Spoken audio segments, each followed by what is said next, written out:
For the next 8 days, global badminton fans will have their focus on the port city of Xiamen in southeast Fenghuang province, the host city for the 19th staging of the TotalEnergies BWF Sudirman Cup, the World Mixed Team Championships. And all the action is happening here at the Xiamen Fenghuang Gymnasium. And it's a magnificent stadium and a magnificent trophy that they're playing for. The Sudirman Cup presented to the International Federation by Dick Sudirman. It's a magnificent trophy standing 80 centimetres tall. So this is the competition format. So 16 teams are divided into 4 groups of 4. And the group is a round robin stage. Then only the top 2 teams from each of the 4 groups will progress through to the quarter-final knockout stage on Friday, before the semi-finals on Saturday and the final on Sunday. Well, only 3 different countries have ever won this competition, and the defending champions are the number 1 seeds. Once again, it's China. But they will be in Group A, and then in Group B we have the 4-time former winners. Well, I was hoping to show you the groups, but this is what's happening on court number 1 today. And this morning, Chinese Taipei, who are looking for a first ever medal at the Sudirman Cup, got off to a good start by beating Canada 4-1. This evening's session, as you can see, is Denmark against India. Now this could prove absolutely vital for who qualifies from Group D. I was telling you that, I was about to tell you that Group D features one of the 3 teams who won this event, and that, of course, is Indonesia. They were the first ever winners. Well, Denmark have contested the final on 2 previous occasions and medalled 11 times, but with injury problems and recent retirements, their squad contains 5 players who are making their debut at this event. India, as you can see, there's the players, have twice reached the quarter-final stage, but have suffered a blow with the last-minute withdrawal of their top men's doubles pair, Ranki Reddy and Shetty. But they do have the former world champion in the women's singles, Pusala Venkata Sindhu, in their squad. The team huddle from India become a bit of a tradition at these team competitions, to have a team huddle before the tie gets underway. Well, each tie comprising of 5 matches, 1 of each of the 5 disciplines, as you can see, and here at the round robin stage, all 5 matches will be contested. Now, in this particular tie, we're starting with mixed doubles and the newly crowned European champions, Tufte up against Kapila and Castro. Then what should be an interesting men's singles, both players are World Championship medalists, Antonsen against Pranoy. And then it'll be the world number 1s in the men's doubles, Astrup and Rasmussen. It'll be interesting to see how Rasmussen's playing, because he's been off with an elbow injury. Then it'll be women's singles and the European champion Kersfeld against the former world champion that I was mentioning a moment ago, Pusala Venkata Sindhu. And then we'll finish with women's doubles, Antonsen and Boya against Castro and Misra. So that's our lineup for today. Our first match, as I was mentioning, is Jesper Toft and Amela Melund, newly crowned European champions, up against Dhruv Kapila and Tanisha Krasto. Well, there are the Danes, and I can tell you that Toft is an absolute giant of a man. 2 meters tall. That's just under 6'7". Well, this will be a first meeting between these 2 pairs. And the toss of the coin conducted by our umpire for this one, Sydney Gallos from New Zealand. I'm Jill Clark, delighted to say that sitting alongside me is Steve Pedersen, former head coach to the Danish national team. And first 16, I'm afraid I missed who won the toss at the coin there. Krasto and Kapila won the coin toss and elected to serve. As I saw it, it was up to the Danes to select sides. Well, Drew Kapila is 25 years of age from Ludhiana, Punjab, North India, and he and his partner are currently enjoying their second consecutive week at their career high of 17. Only formed their partnership in the end of 2023 at the Side Modi Super 300 event. Now, Tanisha Krasto is going to have a busy day because she's down to play the last match within the tie, the women's doubles as well. She will turn 22 a week on Monday, so the day after the Sudirman Cup final. They were semi-finalists at the German Open early this year. I think that was a bit of a breakthrough from them. So they had been in the final of the Side Modi last year. Meilund is going to turn 25 next month, and 166 equates to 5'5½". Recent winners of the European Championships as the number 2 seeds, this mixed doubles pair, beating the pair who won gold at the previous European Championships, Jikel and Delru. Now look at that, 2 meters. As I was saying, giant of man recently became a father on the 14th of January earlier this year. I think it was a baby boy, wasn't it, Steve? I'm actually not sure, but I think you're right. Well, we've got a 50-50 chance of that, haven't we? I think so.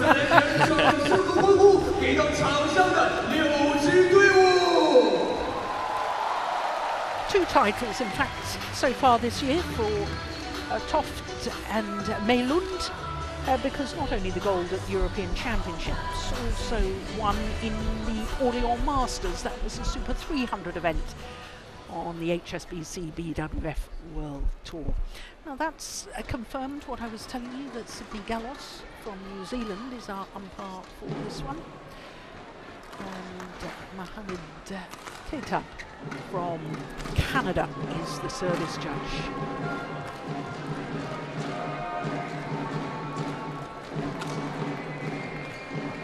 It's always very important in team competitions to get your team off to a winning start, so this will be fiercely contested. India, represented by Drew Kapila and Tanisha Krasto. And on my left, represented by Jasper Toft and Emily Mergelin. Denmark to serve. Emily Mergelin to Drew Kapila. Level. Line. So the first match of this Group D tie, Denmark against India. Started in. Service over. 1-love.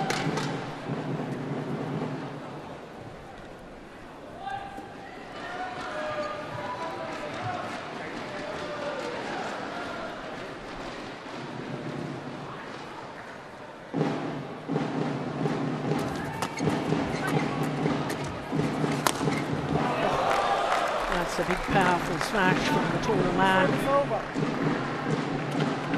Yeah, just indicating to his opponents that he thinks that Xiamen's probably had it. I'm not surprised. Oh, there's not much smash like that. Now, of course, Steen, you will know these Danish players exceptionally well. And already the intent is very clear. Attack using Jesper Toft's height So obviously that must be an advantage on the attacking play, but what do you see as their overall developments? Have they improved in all departments of the game? I think being a relatively new pair, they're focusing a lot on finding their sort of bread and butter, which is the attack. The steep angle smash from Toft and Malon, setting him up at the front court. I think there's still some gaps in terms of the defense, but they've been very, very successful for a new combination. So that's encouraging for Denmark. In fact, both these pairs, as I was mentioning, that's a nice idea, but just wide. As I was mentioning, both of them relatively new partnerships, aren't they? They are, and the Indians, they've done well. Also, Krasto and Kapila. One of the matches that I've seen them play was the final of the Side Modi, where they lost to Bobaranuko and Pev Sampran. That's right. 3 games it was. Yeah. And I think we're going to see a match where the service situation and the battle for the initiative is going to be very important. The Danes have discussed that Jesper Toft normally struggles a little bit more in large arenas like this one here, the Fenghuang Gymnasium. The timing of his attack can sometimes be a little bit off, making it easier for the opponents in the defense. But again, Krasto and Kapila, they're not really relying on their defensive play. They're really, really good in the attack themselves. So I think we're going to see an attacking style from both pairs.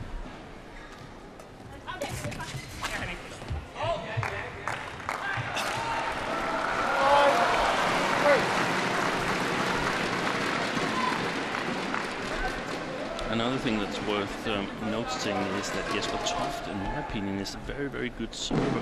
He's got a lot of options. There was one. It's not often we see the male mixed doubles player with a lot of different service options.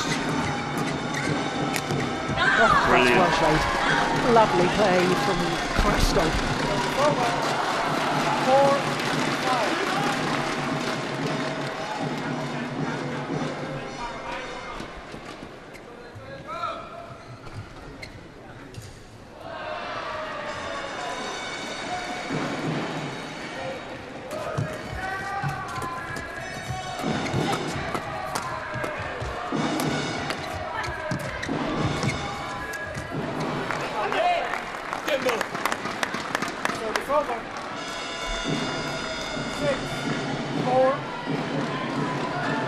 That's not the best choice there from Drew Kapila. He underestimated the reach of Jesper Toft.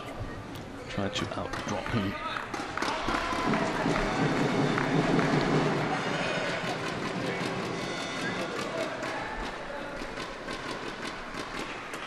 Oi, drive serve.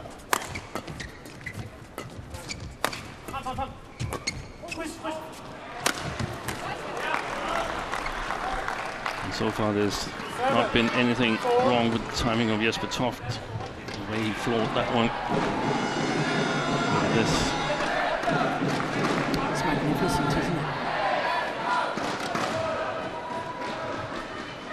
Of course, it's very difficult for opponents if you're not used to a shuttle coming down from that sort of angle. It is. It simply stops in front of you. Wait, it's a good serve from Malon.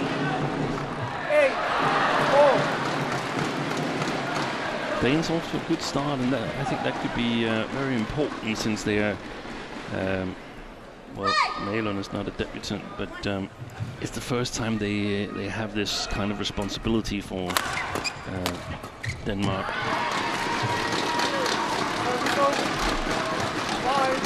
Good interception by Krasto there. She's really good in intercepting a little bit away from the net. It's going to be interesting to see who wins the battle on top of the tape between the two female players.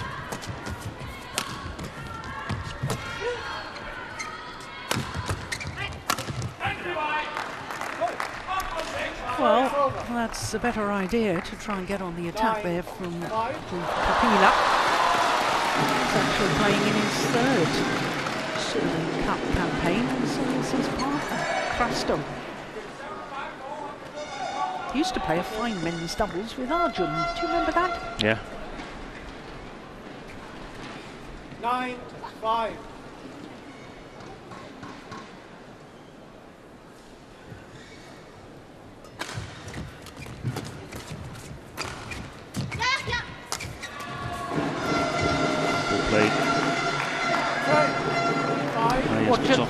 Just block, getting below the tape. Yes, just tapping it. There was no real power in that, was it? But it was still going in a downward direction. Yeah, and that's going to be crucial, I think, in this match. Who can get it a little bit below the tape? Oh, that was going wide of the centre line. That's a good smash from Kapila. This time the smash is aimed at the outer side of Malone. Look at that. Much more difficult to have a lot of options. If she's able to return it, it's almost always going to be straight, so he knows where he's going after the first shot. So to the mid-game interval, and it is a 5-point advantage for Denmark in the form of Toft and Nælund.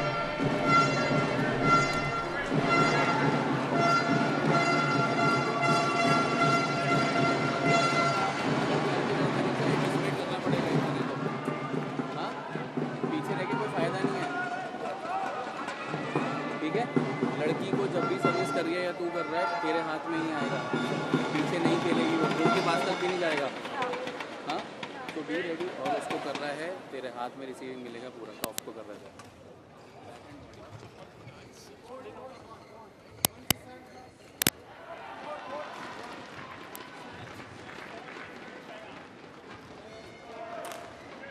Next वाला मिल रहा है उसको भी फिर से दबाने का try कर ये लगा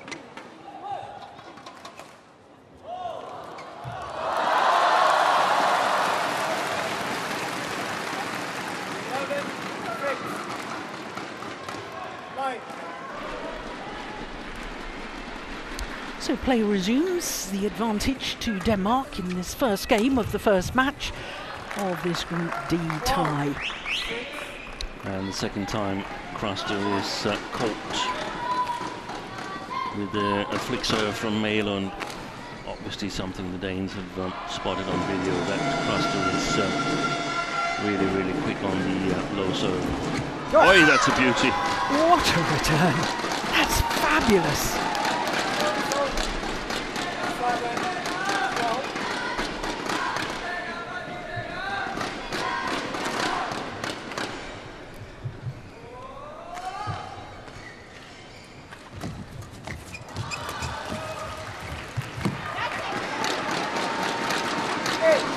Shake of the head from Malone there.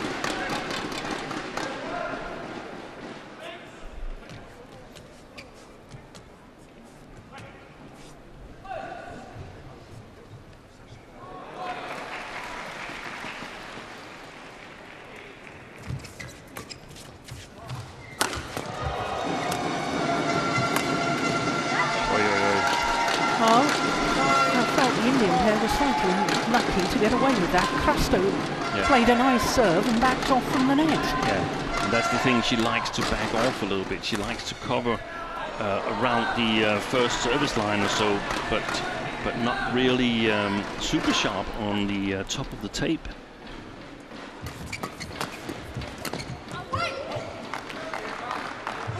That's better from Malone. I always get a little bit concerned when I see the female mixed doubles players shake their heads, because it's so important that they maintain their self-confidence. There will be mistakes eventually, but you just got to brush them off and be ready for the next one.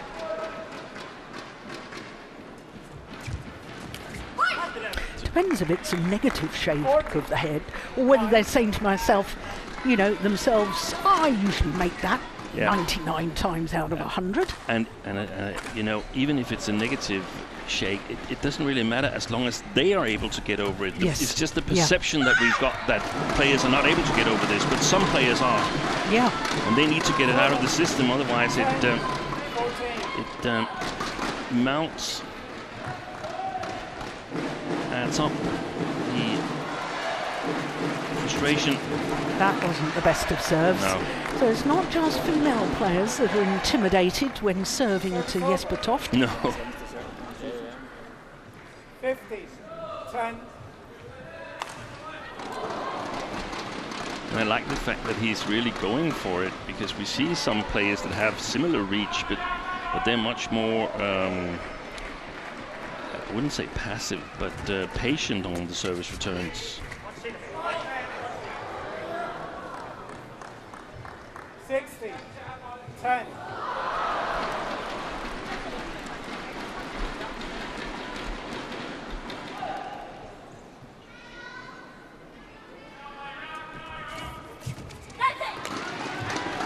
There it was again.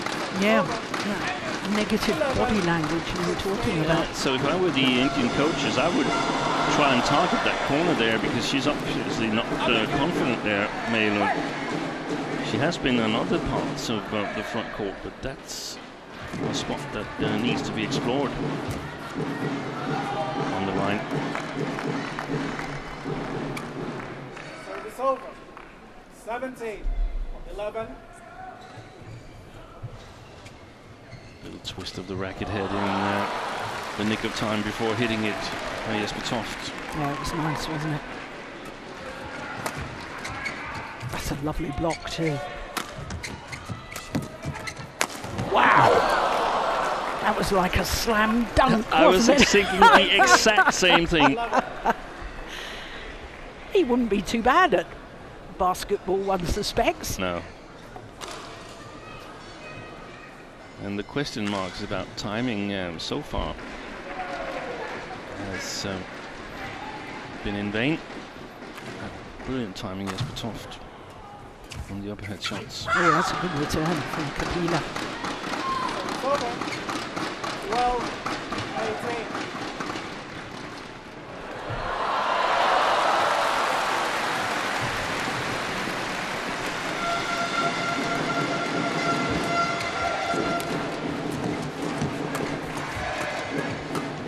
Yeah.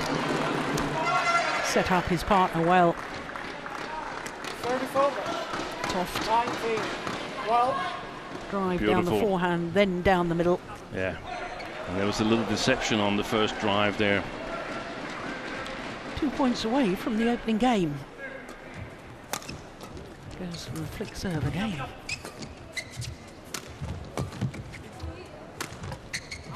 Oh.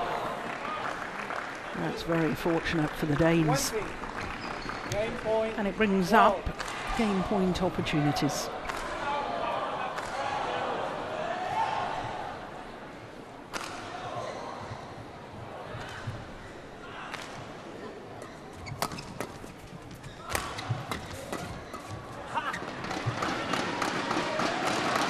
Over.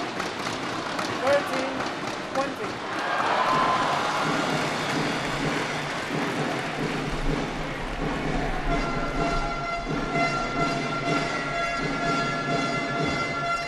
That was a nice serve. But this time, third time of asking, and this time First game. they convert. Denmark. 21, 13. 21-13 confirms our umpire. Opening game to Denmark. 15 minutes.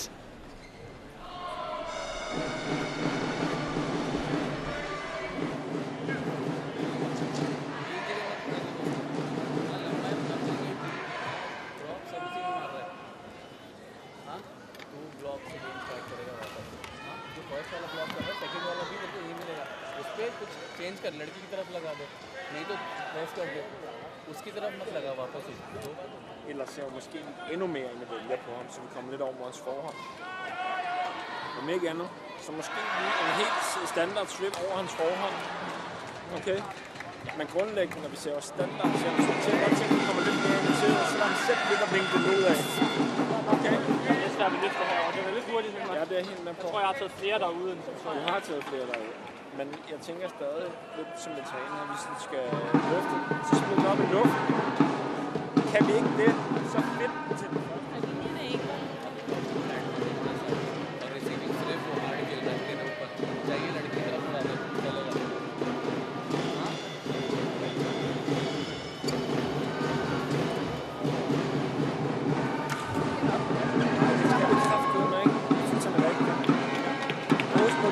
Spillet herinde, det er stadig ovenpå, foran, ovenpå, ned foran.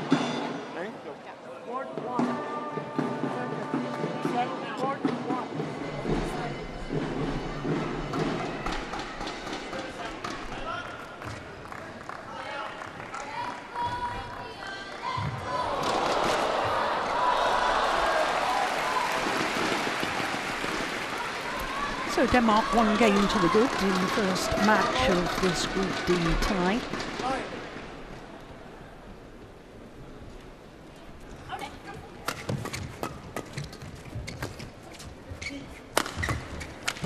Oh, mistimed that one.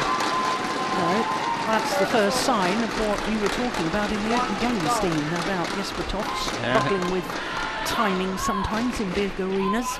Yeah, and that's the thing where you need to adjust your position a tiny little bit from where you are, and that's not so easy when you have such a tall frame. So it's not all the advantages given to the tall players. Good play, super play by Jesper Toft. I don't suppose you've got to hear any of the coaching there. I heard a little bit. I heard they were discussing the serves. Want to flick Capilla in his forehand. Maybe it was the forehand side as well. And then I think apart from that they wanted to serve standard towards the middle of the court and let him put his angles on the shots. So I didn't hear the rest, but again, it's a lot about the service situation, getting on top of the game from the go.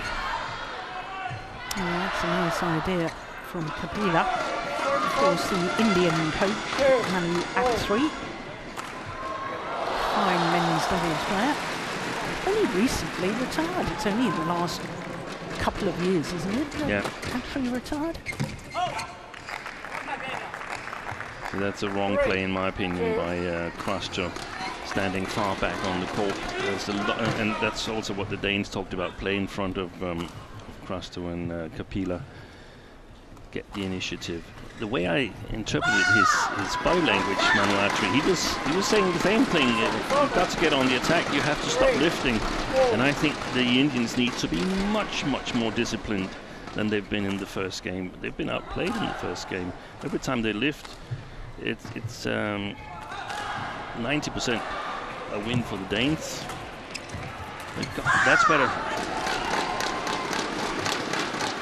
As good as it could get for Kapila and Krastor. Below the tape and Malon making an error. Well, the two Danish coaches we had a glimpse of there. New head coach, Thomas Stangl, was on the right as we looked at them.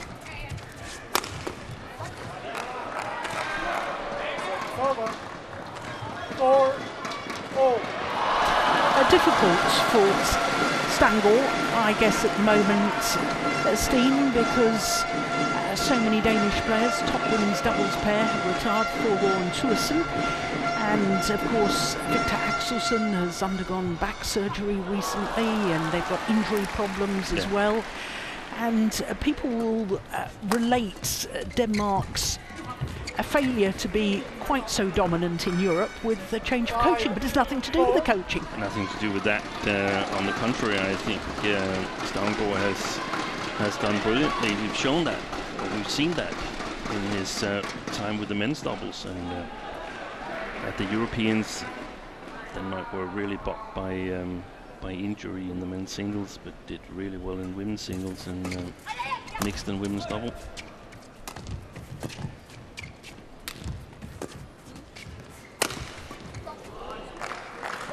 There's two nice lifts from Kapila, but what's the result?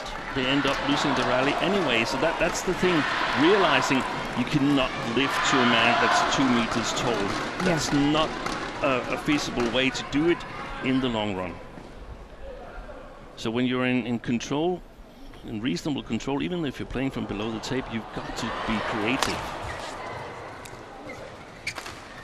There's gonna be a big impact, a big change of how the game is going to get the Indians back into this. This looks really good for Toft and Mælund. Well, it's a run of 4 straight points at the moment. Oh, that's a beauty. Just fabulous, isn't it?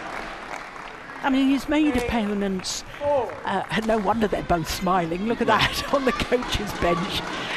He's made opponents wary by the big power smash, and then suddenly puts in the fast drop, I would call that. Great effect. Oh, that's gone under the net, that's too steep. 5, 8.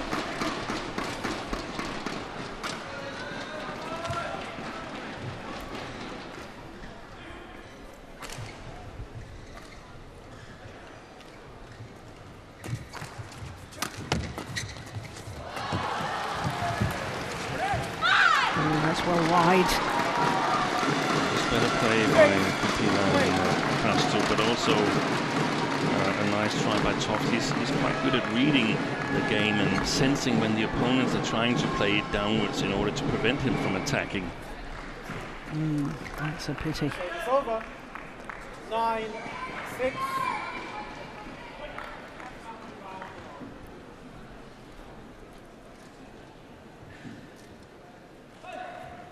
Oh, that's a super serve.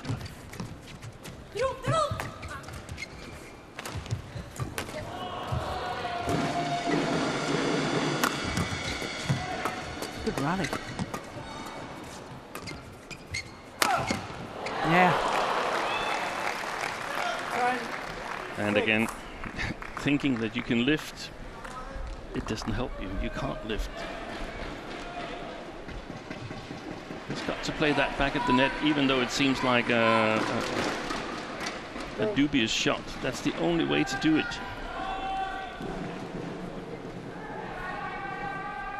Or he's got to make Toft move a longer distance before he can attack. Oh, that's well taken. Brilliant. And to the mid-game interval with once again a 5-point advantage. They had a 5-point advantage, Denmark, in the opening game at the mid-game interval. Same here in the second. And incidentally, 8 of the last 10 points to the Danes.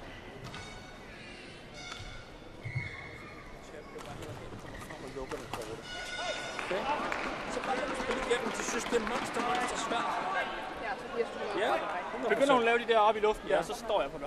Du kan se, lige så snart vi spiller en duel, hvor det begiver lidt chubang her, så bliver det lidt random. Ja. Det er lidt fint, ikke? Hold nu fast til. Hold nu bare fast til, det virker. Okay? Lille smule nede på forhånden. Husk lige at få en krydser med. I stedet for at spiller lige mod baghånden hver gang. Ja. Ja. Godt.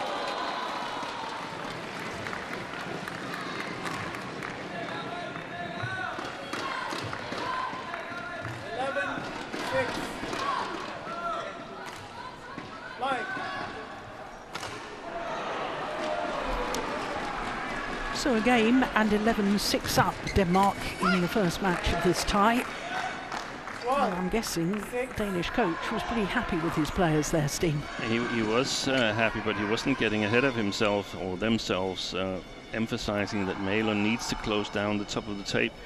Toft move up behind her and close the mid-court down. And if they try to lift, then good luck. And we can see that Mælund is winning almost all the exchanges on the top of the tape against Krusto, and that's where I feel that she has to develop. I feel that she's more like a women's doubles player, playing mixed. That's on the line. Caught the line, I think. Well, the umpire has said unsighted, and therefore Hawkeye will be asked to adjudicate for him. So I'm the only one that's got something at stake at the moment. Well, if the serve was in, well, I think already they were on 13 points, weren't they? So they were, 10 yeah. of the last 12 points to Denmark. Possibly 11 of the last 13. Depends on what Hawkeye says about this flick serve up the centre of the court. Did it catch the centre line? It was certainly okay as far as the depth of shot was concerned. And it did indeed catch the line. 11 of the last 13 points. 14. And this is where I think any pair, and of course we're looking at the Indian pair at the moment, but any pair has got to say to themselves, if we carry on like this, we're going to lose anyway. Exactly. Let's do something completely different. Yes. Let's have a real game plan of what we're going to try and do differently.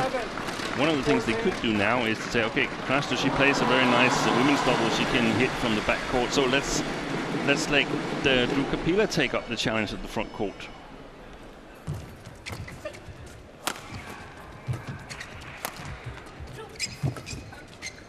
Oh, he's lifted again. Yeah. And block. again. Good block. Excellent play by Malone. Sometimes she pushes those shots, giving the opponents a little bit of a chance. If she just blocks it, they have to lift again to Jesper Toft, who is 2 meters, and he's got a good chance of killing it. Yeah.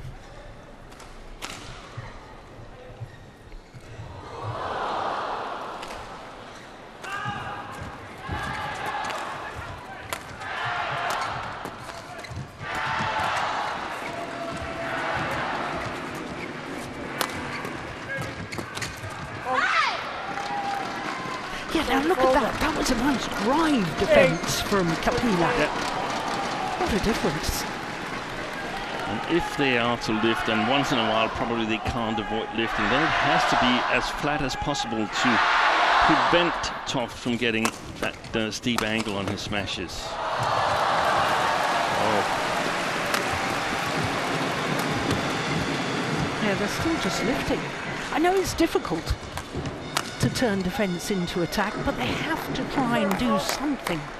And I don't see a plan for changing it around. How are they going to do that? I mean, when are they going to do it? They don't lift more flat. They lift high, and they try to move him, but it's very, very difficult. And I think that's where Krasner and Kapila, they need to develop in the play below the tape.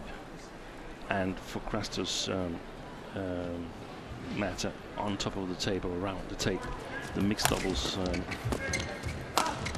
skills that you don't really need in women's double. It's not that you don't want them, but it's not. There's not so much battle around the net in women's doubles to get on the attack anymore. It's more important that you can intercept moving backwards.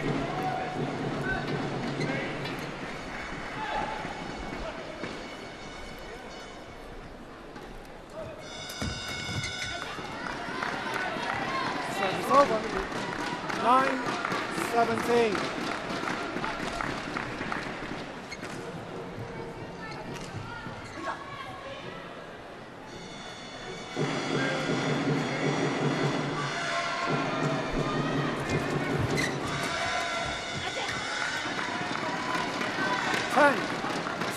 What a difference when they didn't lift the shuttle there. Exactly. I know it was a short rally, but everything was either flat over the net or going in a slight downward direction from the Indian pair. Made a huge difference. That's a good serve too. Lovely serve. Finding the right spot where Jesper Toft had to choose between a forehand or a backhand return.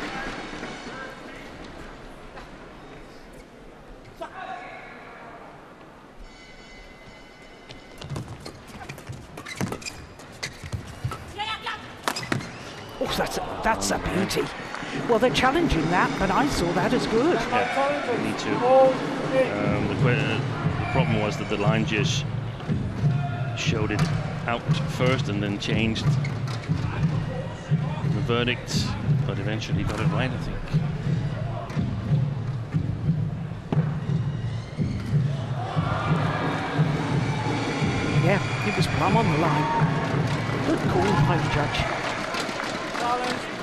successful. 1 challenge remaining. Oh, this is a good little run. 4 12, straight points. 17. Line.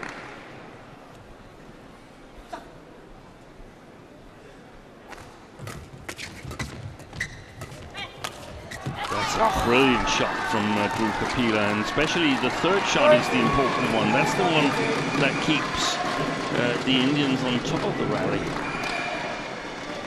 That final backhand throw, there was very little backswing of the racket. It was all about technique and timing. It's a beauty. Wonderful shot. Only 4 points in it now. Well, I think she was right to go for it. Yeah. 18. 13. I agree. And that had been a run of 5 straight points. And it gives India a glimmer of hope. But very, very important for India to win this next rally, I suspect.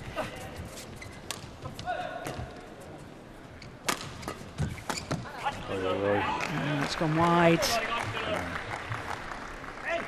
19. 13.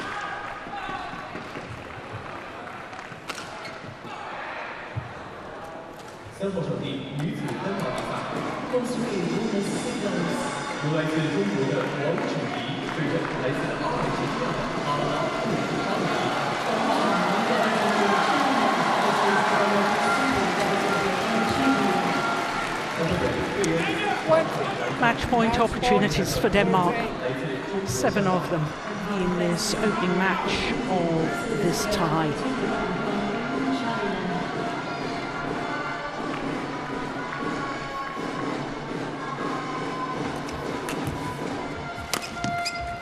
That's a good smash. It's over. 14. 20.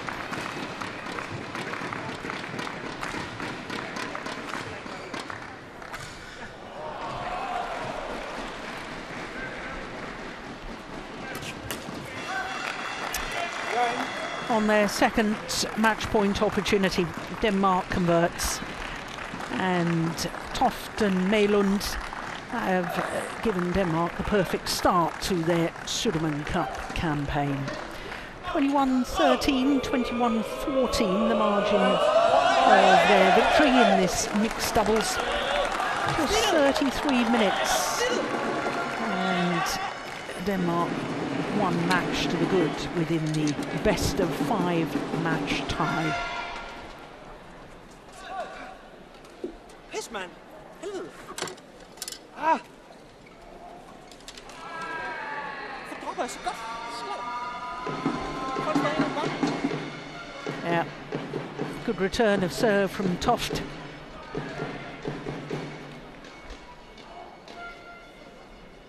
And the perfect start for Denmark. Confirmation of that scoreline, 21-13, 21-14 in 33 minutes.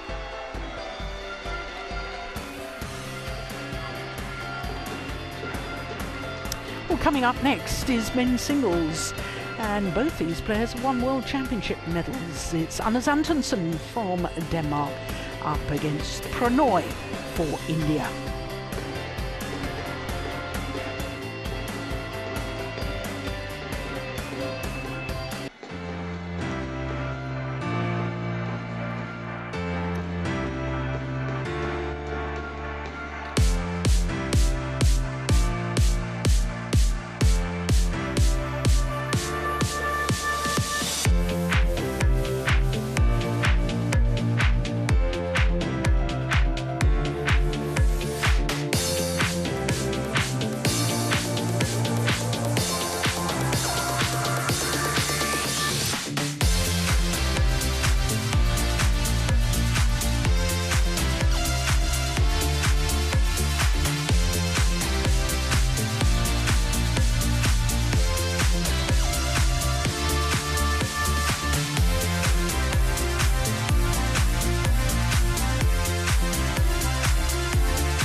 Welcome back to Xiamen, the 19th staging of the Sudirman Cup, the World Mixed Team Championships. Only 3 teams have ever won this competition, and only 5 teams have been in the final, and Denmark is one of them. They've been in the final twice. Well, this is the first of the group matches. Of course, it's the first of the group matches in Group D because it's day 1 of competition. Then we've got men's singles up next. Anders Antonsen, the former European champion and 3 World Championship medals, up against Pranoy, who was a bronze medalist at the last World Championships in Copenhagen. Also a bronze medalist at the Asian Games. Now, Pranoy has been struggling with injury of late.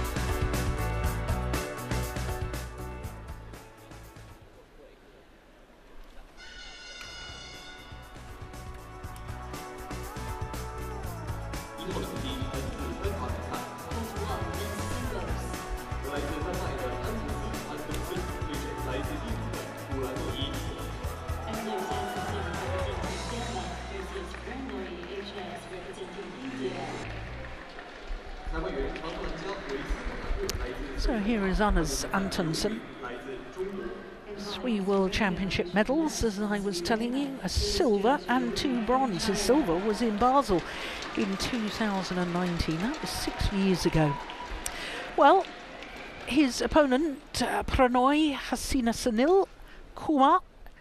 And the first thing we need to do is wish this young man a very happy birthday, because Anders Antonsen turns 28 today. It was a bit of a shock when I looked at that this morning. How time flies, I always think of him as an up-and-coming youngster, but he's 28 today. This, as you can see, will be a 4th meeting between these 2 players, and Pranoy holds the advantage, having won 2 of the previous 3, but the last time that they met, it was the Dane that won. That was in the first round of last year's Malaysia Open, which Antonsen went on to win. That was a Super 1000 event. Well, there's no doubting this man's talent, that's for sure. But how his fitness is, and not just physical fitness, but his match fitness remains to be seen. But this is Anders Antonsen, born in Aarhus exactly 28 years ago today. Tall man, as you can see, 186, that's 6'1", and he's 1 place down from his career high ranking of 12. 23 weeks at world number 2 across 3 different spells, and this is surprising. He's only making his 2nd appearance at the Sudirman Cup. Pranoy Hasinasanil Kumar is 32 years of age. He was born in Delhi and brought up in Kerala, and now lives in Hyderabad. I've got him down slightly taller than that at 180, 5'11", and you can see his world ranking has plummeted down to 30, and that's purely because of injury problems. Has been as high as 6 in the world. Did that surprise you, Steen, that it's only a 2nd ever appearance at the Sudirman Cup for Antonsen? Yeah, a little bit, but on the other hand, it's only played every 2nd year, so if you're missing one of injuries, and he had some injury problems in the past, so yeah. Perhaps it's reasonable enough. Well, both these players only making their 2nd appearance at this event. Both played at the last Sudirman Cup, which was staged in Suzhou, here in China. Ready to play. In fact, it's the 7th time at the 19th Sudirman Cup that the event has been staged in China.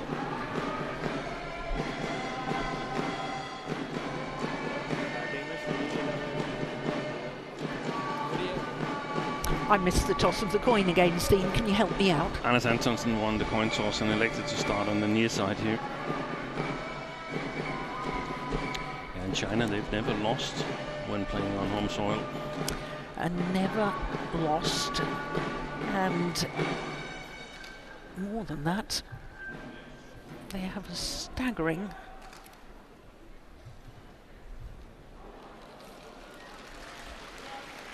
win-loss record throughout all of their ties when played on home soil.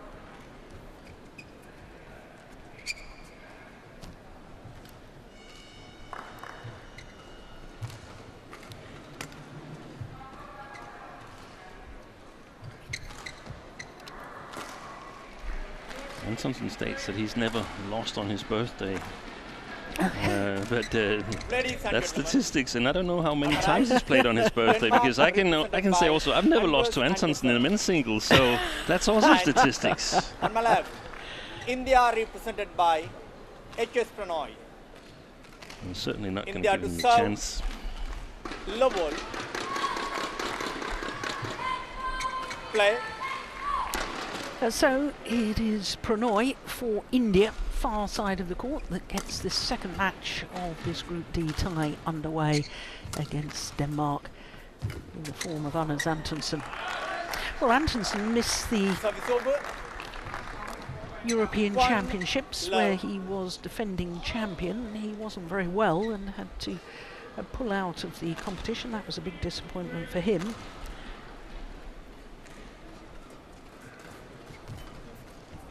Yes, so we're not really sure where either of these two players stand. You mentioned Pranoy, that he struggled with injuries and so on, but the same goes a little bit for Antonsen. Ever since the final of Malaysia Open, he hasn't really been himself the way we knew him last year, where he played extremely well almost all year. Yeah. So service over. 2-1. It's going to be interesting to see how this pans out. I suppose India has chosen Pranoy because of the head-to-head, even though Antonsen won the last match. But the other singles player in the team, Lakshya Sen, he had a much worse record against Antonsen. I think he was down 1-5 in head-to-head. So logical to let Pranoy have the chance. Oi. Good attack. Oh, it's gone long. Service over. 2-all.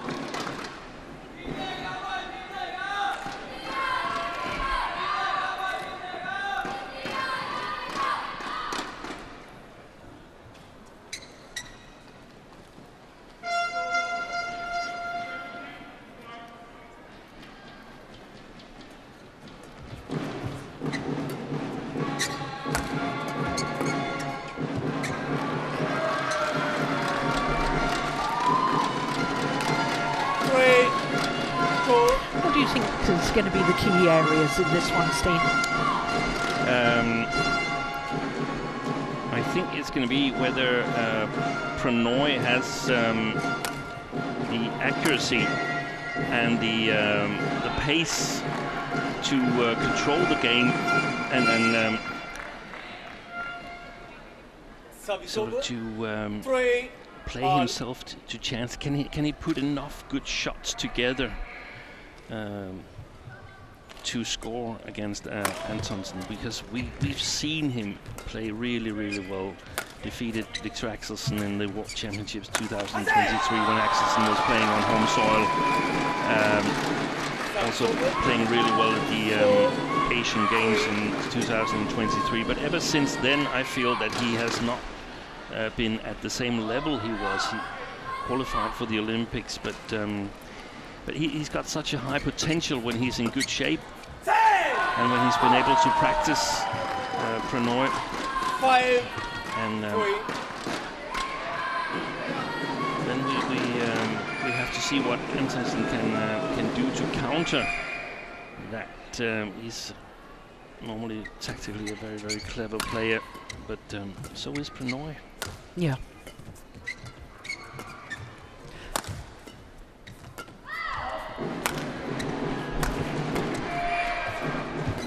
rally. It's a super cross-court smash from Antonsen.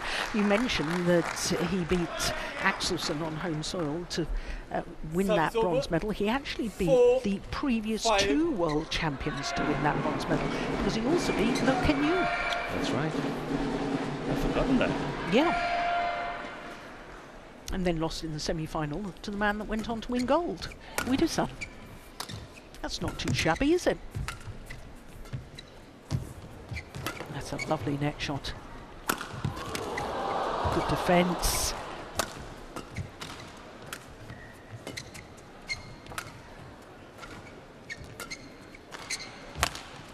Short. That's good play. That's lovely. You could really see in that rally the tactical awareness that you were mentioning a moment ago. Final shot, knew exactly where to place it.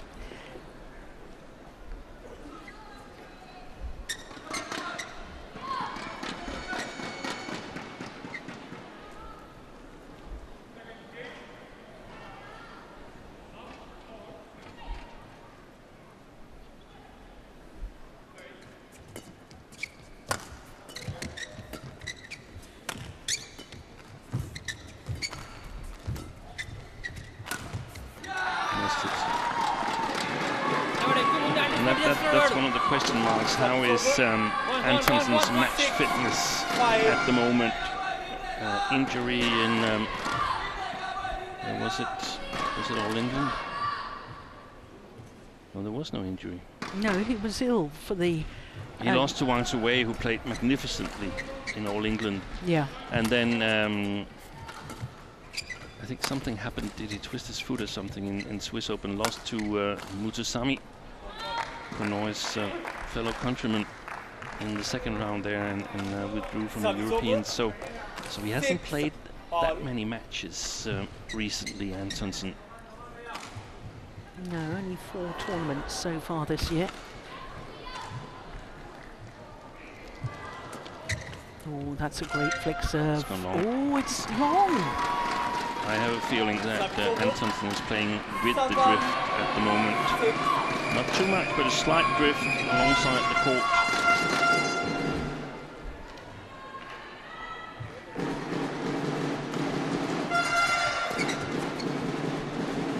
Sure about that, Steen?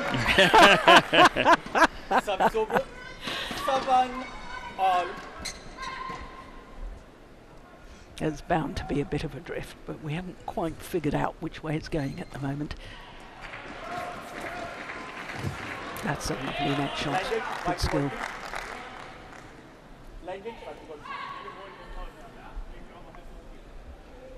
8-7.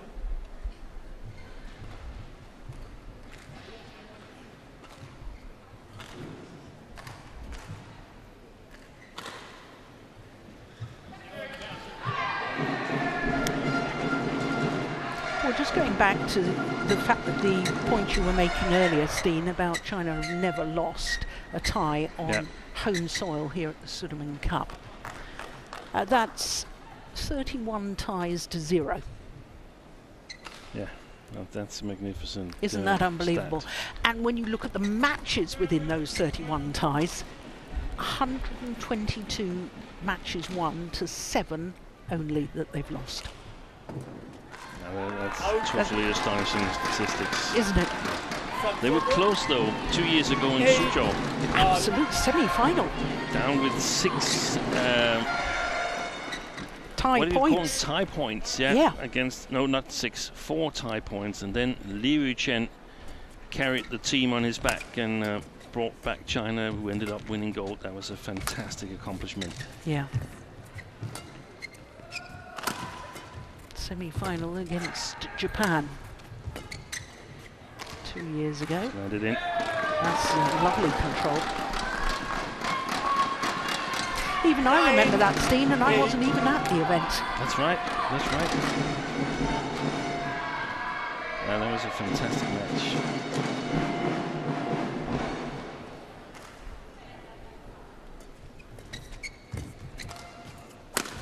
Super. That's unbelievable defence from Pranoy. Good shot. How many times has he used that reverse slice smash? That's the favorite. Yeah. From Antonsen. Service over.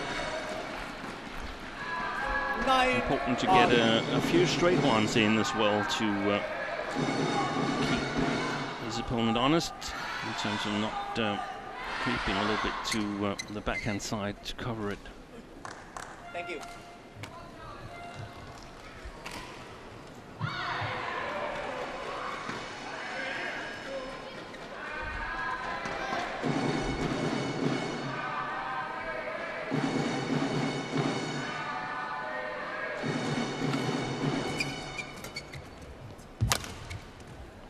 That's just wide, that's well left.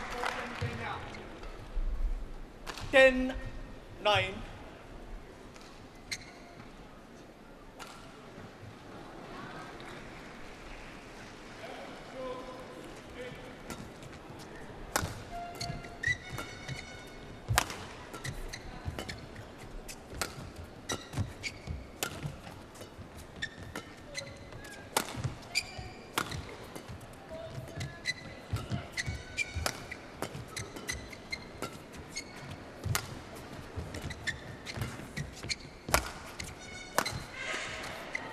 Yeah, that was dangerous. The cross-court clear from Pranoy, and he was punished for that. Here it comes, this one. Really inviting the attacking play straight down the line. And the Dane duly obliges. So it's a 2-point advantage for Denmark here at the mid-game interval of the opening game.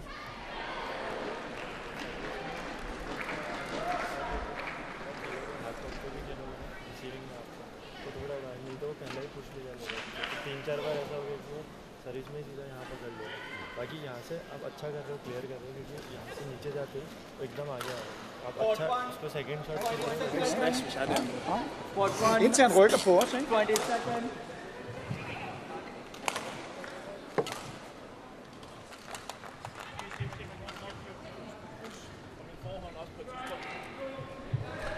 Well, I think you probably only managed to catch 2 or 3 words. Yeah. I'm not going to ask you for a translation then. Play.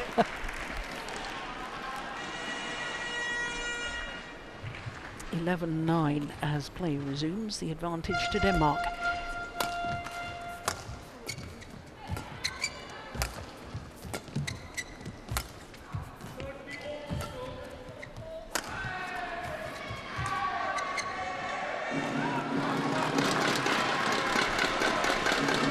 Service over. 10-11.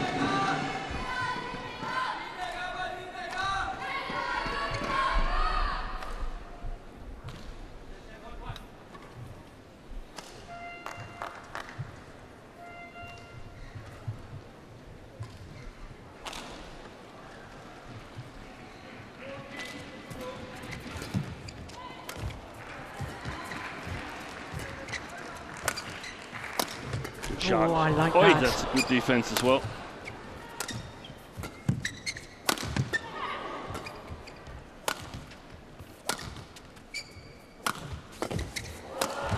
Yeah, work the opening. The acute angle down the forehand side of Pranoy. 10. This one then goes cross-court. A defensive shot from Pranoy, not nearly deep enough. Oftentimes we see Antonsen with his first attack, he's not going all out. He's actually hoping to get it up one more time. So if I were Pranoy, I'll try to block the first attack from Antonsen, block it short. At least a couple of times, and then I think the Dane would read it, and then it would be open for a long pick-up with flicker.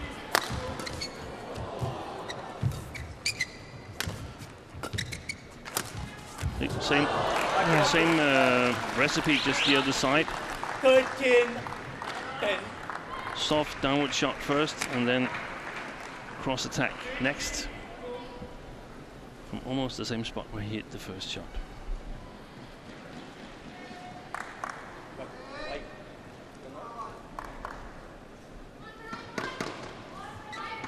He's got to be careful now, Pranoy, because this is an important phase of not only the first game, but the whole match here. I think he needs to stay close to Antonsen, and I have a feeling that he needs the first game more than Antonsen does. Yeah, and Antonsen's just won 5 of the last 6 points as well. Yeah. And the momentum with the Dane.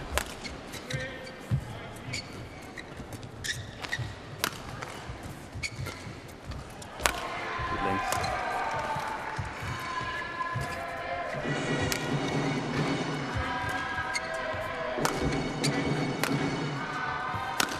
Super. You know, it was just going through my mind. I thought that Pranoy needed to take more initiative within the rallies. And I think that was the bit and piece we heard from Stavngård in the coaching, until he moves on you, and that was sort of like playing in front of Pranoy on the front court until he steps forward and takes initiative. And then a good follow-up here with the smash, one of his trademarks when he plays well, that he can place his attack really, really close to the line, Pranoy.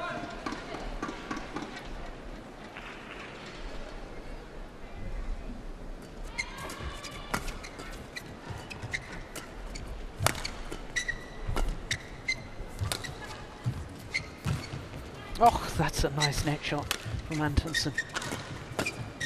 Good rally. Just long. Oh, he's challenging that. I don't think he'll win that challenge. No, I'm with you. That looked long.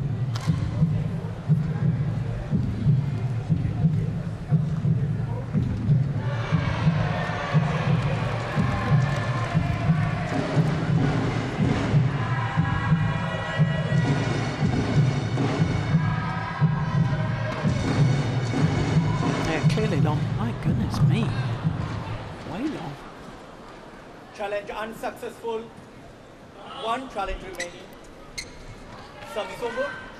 14-11. Play.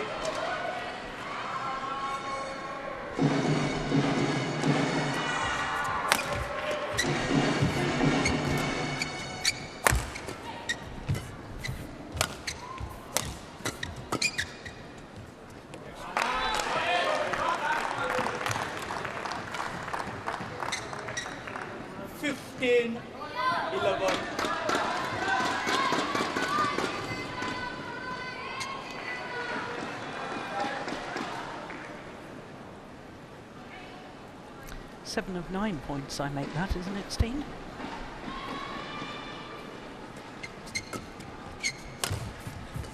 From 8, 9? Yeah. Yeah.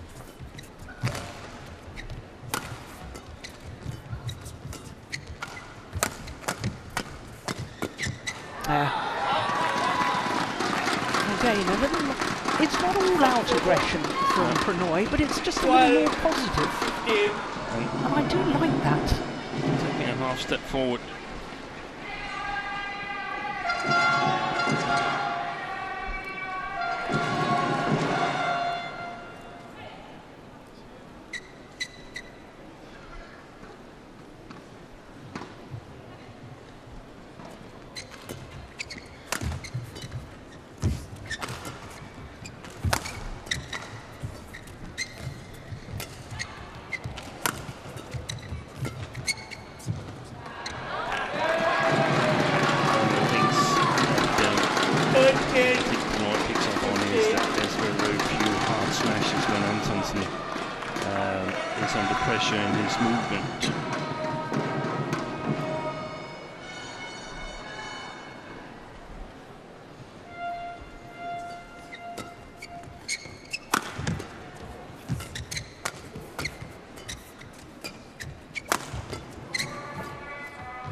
Big point this.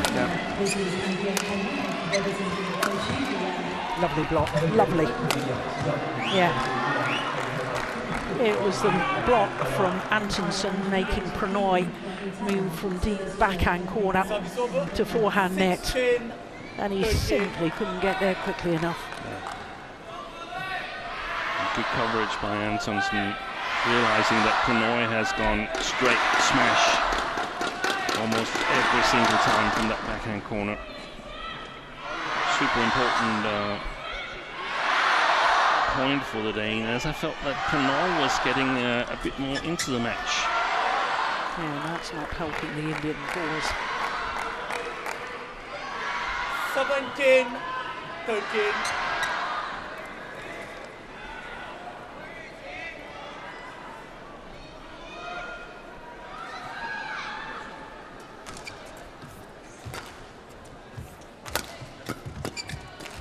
Good Beautiful, play. beautiful from Antonsen. 18. There's that awareness 13. again, isn't it? Tactical awareness. Hard push at the body, and then the acute angle across court for the winner. Yeah, and Pranoy, he can't really move ahead of time. He's got to respect that his backhand is all open.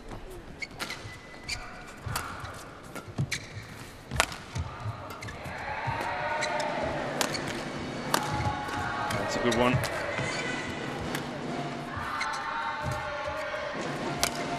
Short.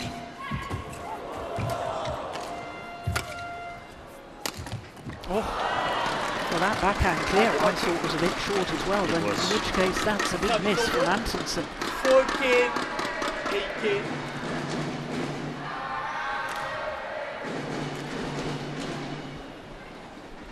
After he netted it, you could see that Pranoy was already on its way on his way to that cross smash. So that's important for Antonsen to notice that, so he can see, oh, my opponent is actually anticipating my favorite shot here. I need to bury it on the next or the following chance to keep the court open.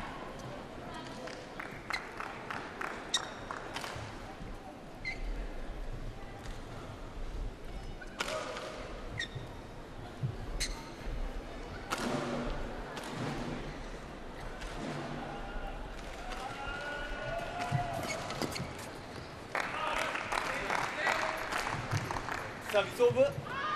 19-14.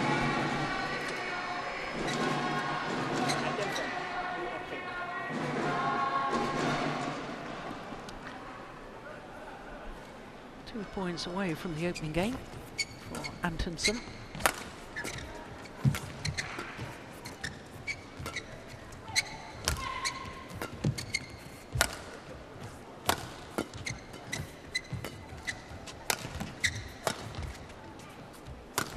Missed it.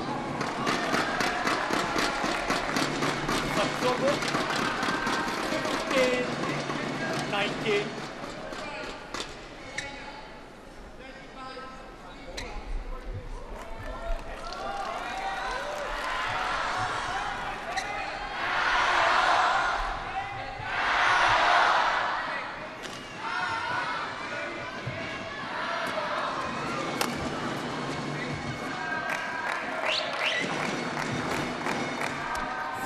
So game point opportunities, 5 of them 15. for Denmark and Anders Antonsen.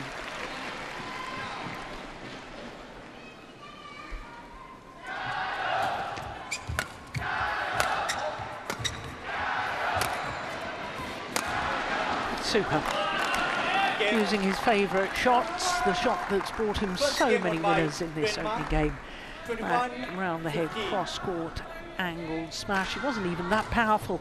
It's all about angle and placement. So 21-15, the opening game in 23 minutes in favour of Denmark and Anders Antonsen.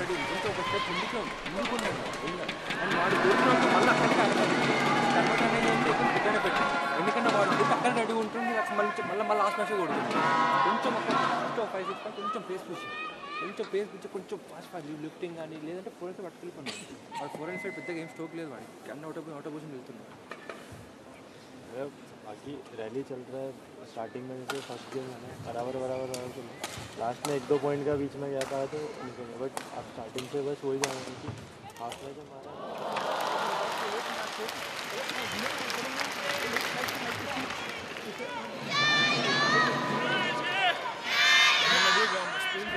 for at de skal spilles for evigt, indtil han sidst sender dem for langt. Det er ikke fordi, jeg skal op og slå ned noget bagfra. Vi har ikke gjort alle sammen, vi siger den eneste siden sidste gang. Det er jo kongefart, der slår. Man skal bare ikke ud af nærheden af linjen, man skal bare slås ned.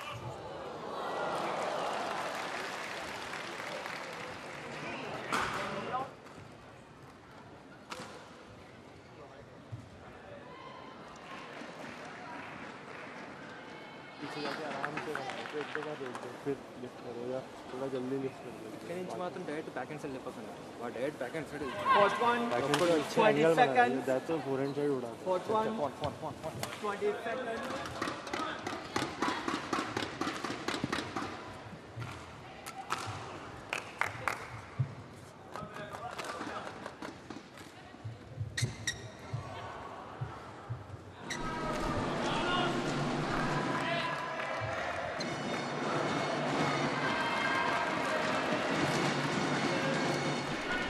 Second game, low ball. Play. So umpire Vishwanath from Sri Lanka calls for the start of the second game. Denmark 1 game to the good. Anna Antonsen against Prannoy.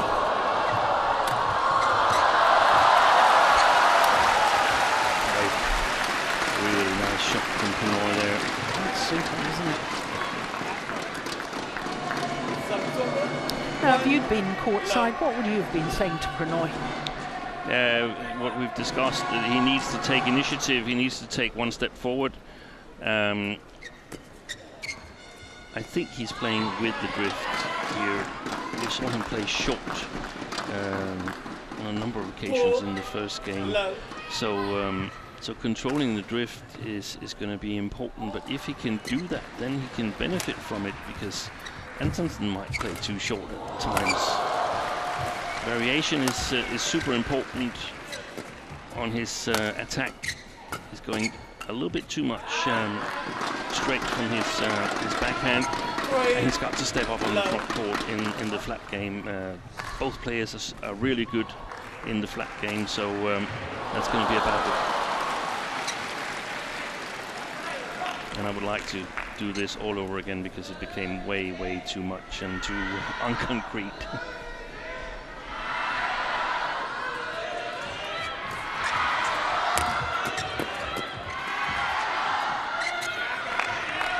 Well, did well to get out of that, Antonsen. Yeah. 1-3.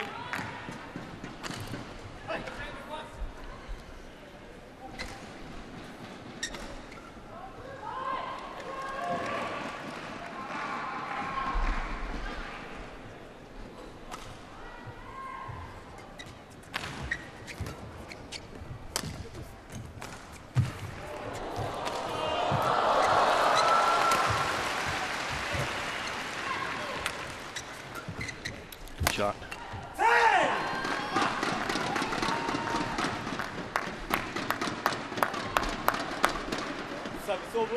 Interesting that Lakshya Sen is on the coaching bench. Yes, I thought so too. It's not that often we see players on the coaching bench. We see it more in individual tournaments, don't we? Sometimes they help out, but in team competitions, rarely. Almost never for the big 4 or 5 nations. Almost never see the player in there. I'd like to know what's going on with the coaching situation in India.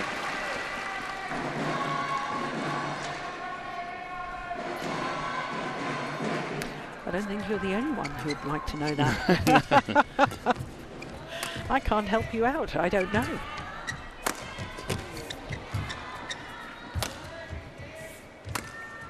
So now he can play those shots, Prannoy, and get the right length on it, the recovery shots from the backcourt. That one.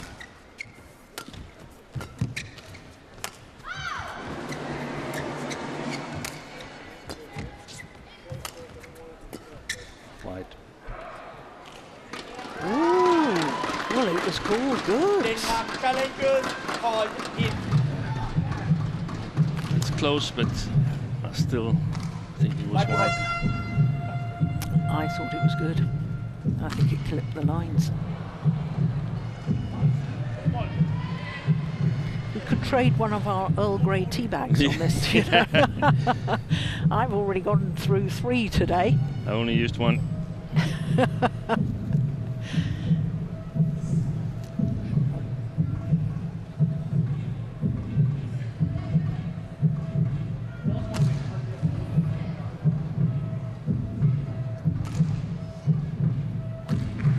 Hawkeye taking their time. Here we go.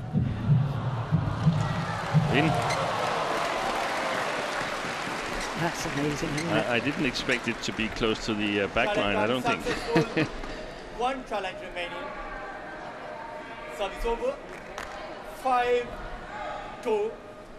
I don't think you accepted my challenge there on tea bags, did you? No, I just tried to ignore it.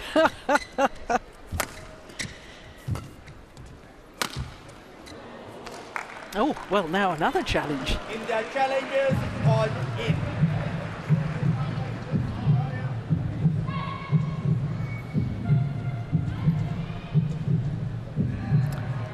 Cool, good. Pranoy thought it was wide. I'm going wide. I didn't really see it clearly. I was still moaning about the previous one. Yeah, they were right, John. There we go. Great challenge. Connection out. 6-2. And a very good start for Pranoy. To the second game. Yeah, exactly. Service over. 3-6.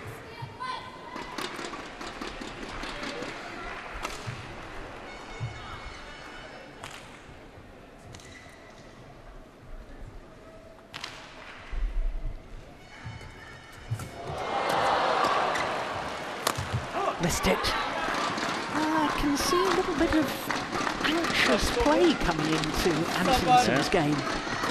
Yeah, he's been trying to go for more power here in the second game, which I like that he mixes it up.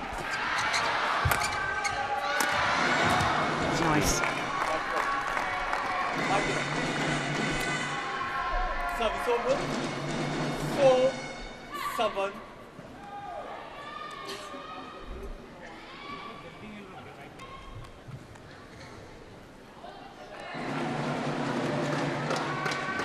Thank you.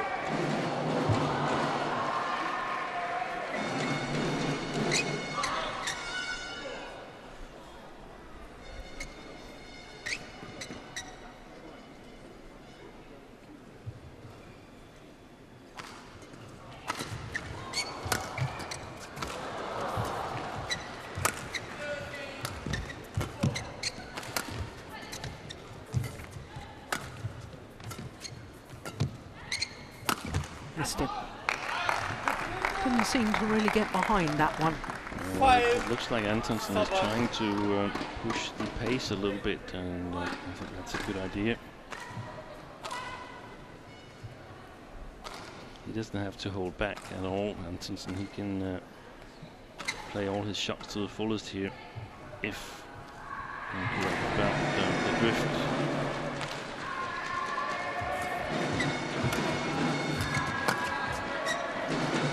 That's good. Always challenging. India challengers called in.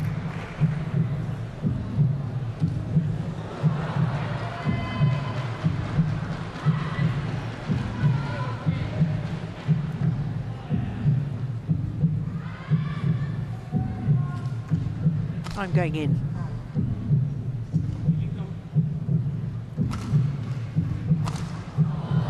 Oh no, just long. They haven't really been lucky the last 3 calls, the line judges. 8-5. Or sharp. Play.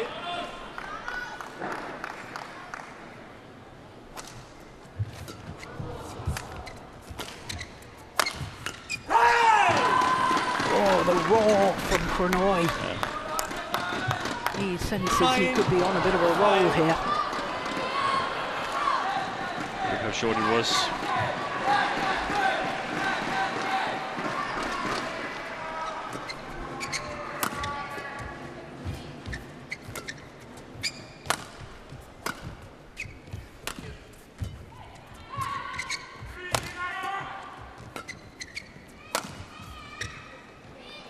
Just wide.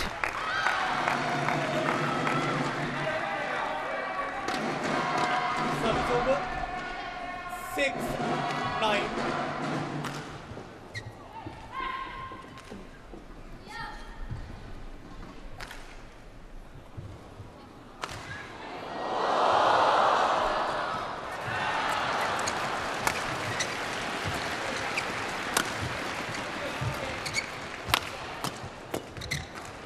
I like that defence from Pranoy. Whipped backhand.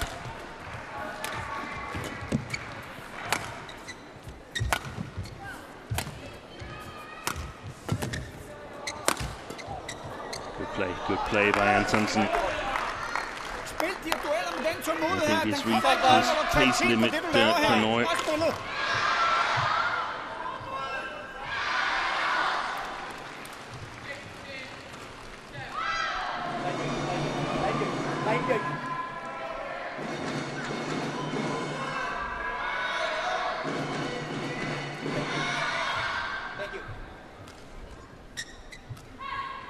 That means that he's got to try and let his racket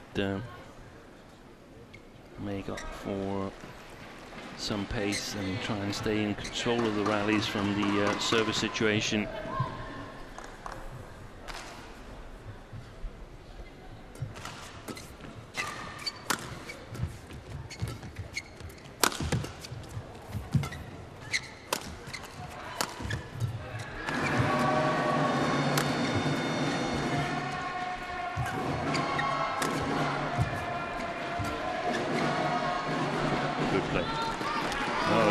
Drifts long, so another one's going to be challenged by Antonsen. Nice hold Dennis in.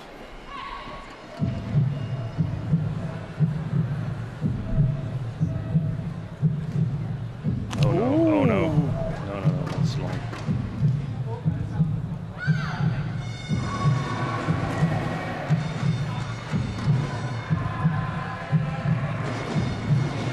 Indeed it was. That's a good challenge.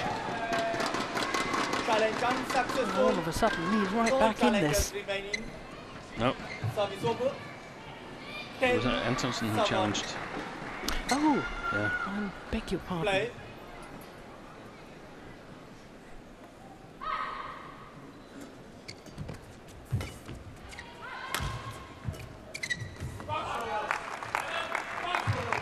Just seems slightly slower onto these disguised shots, Pranoy. Yes.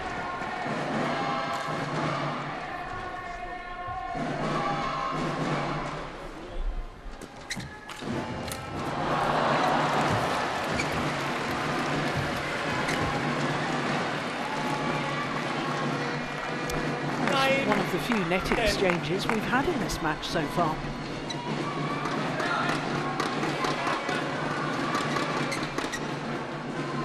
Just 1 point in it now.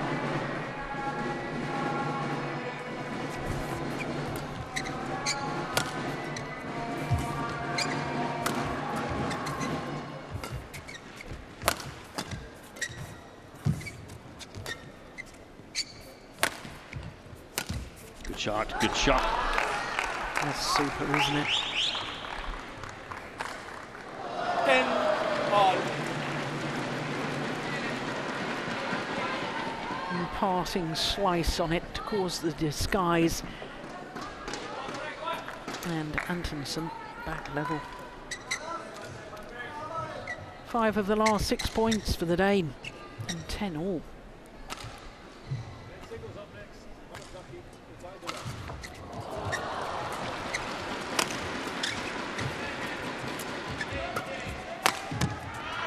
Yeah, that's landed in.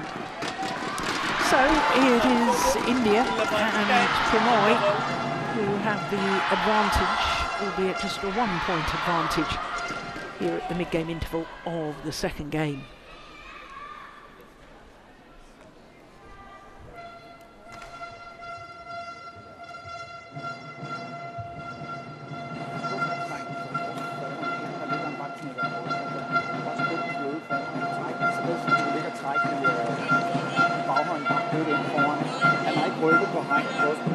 Man skal have en god, når det bliver fart, for de lave hjørner bagfra. Så stod på det spil, der har fungeret hele tiden. Jeg bliver ved med at spille med ham her. Det er med at få en rødt bånd. Så her. Så prøver han at gøre det til.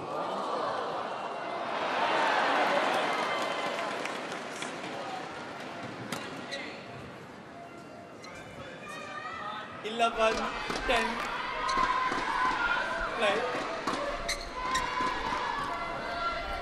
So the very slight advantage with India and Pranoy here in this second game. Antonsen and Denmark having taken the opening game. Catch any words of wisdom? Keep playing the game that's working. They're quite satisfied with how things are going, playing it in front of Pranoy below the tape. Avoid playing these fast-paced flat exchanges with a lot of pace in the rallies. That's a good one from Pranoy. 12, 11. Yeah, he had been encroaching forward to the net. He did awfully well to get back so quickly to play that smash. No wonder he's pleased with himself.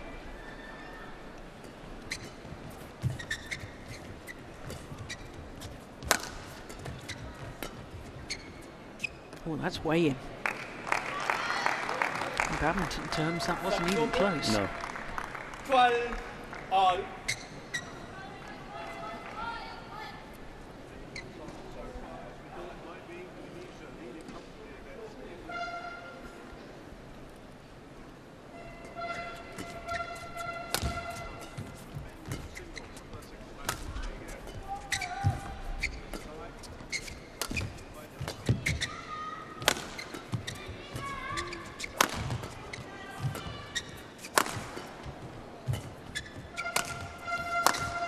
This is a big point.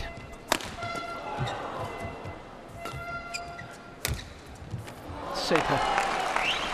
Again, pace out of the shot, playing it in front of Pranoy. Working really well for the Dane. First time the Dane has been in the lead in this second game.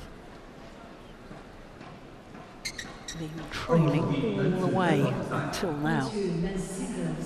由来自印度尼西亚的恩凯杰拉对阵来自英格兰的纳伊姆·达尔维。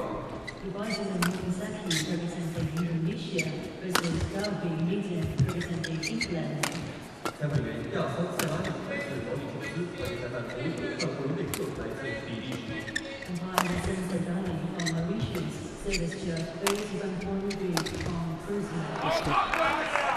Was off balance when he played that. Yeah. He's asking for a towel down. I think 14, Pranoy 12. is not back to full fitness yet. No. I agree. That was a sign that the racket was asked to do too much.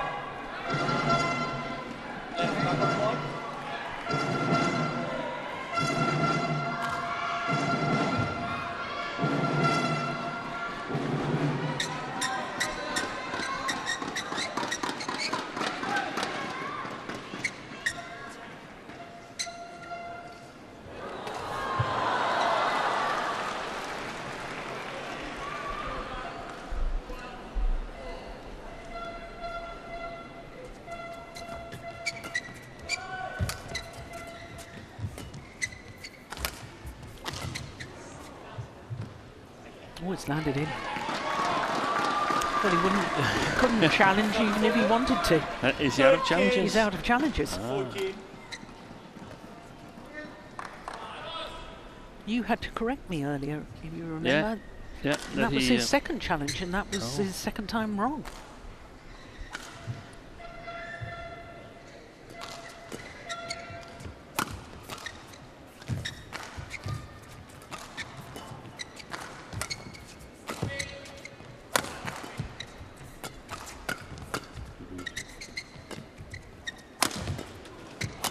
Excellent.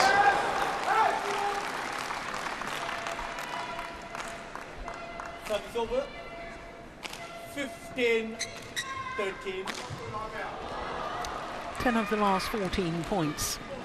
I think that very much signals the fact that the Dane has taken back control. Yeah.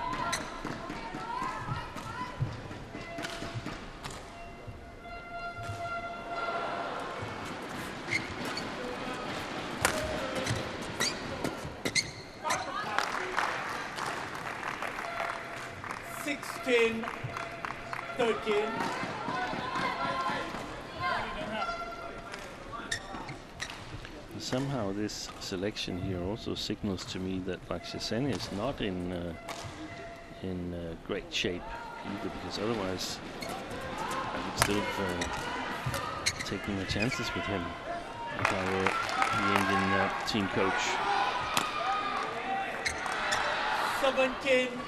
17-13.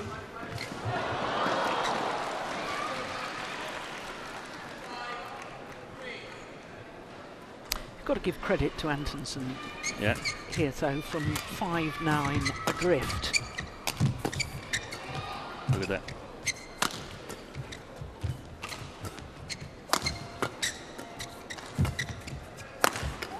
Good pace. In fact, he's up the pace, isn't he? Yeah.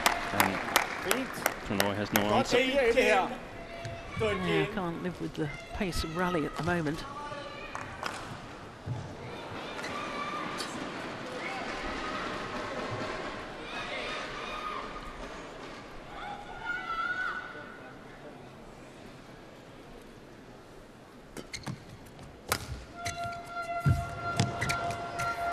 Nice.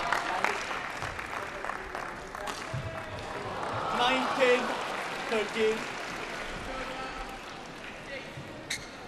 8 of the last 9 points to Antonsen.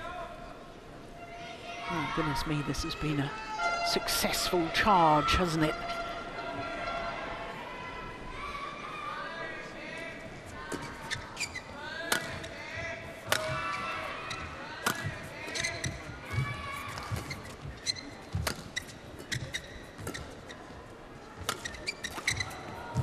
He's conducting the rallies, Antonsen.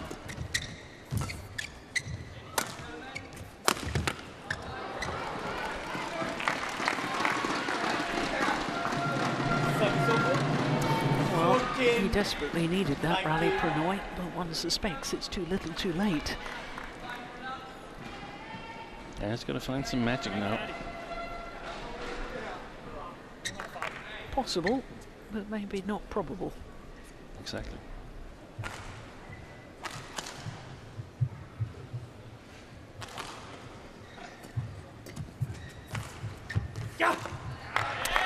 Match point opportunities for Anders Antonsen and Denmark in the second match of the tie. 6 opportunities to give Denmark a 2-love lead in the overall tie, and that's gone wrong with the back line. Service over. 15-20.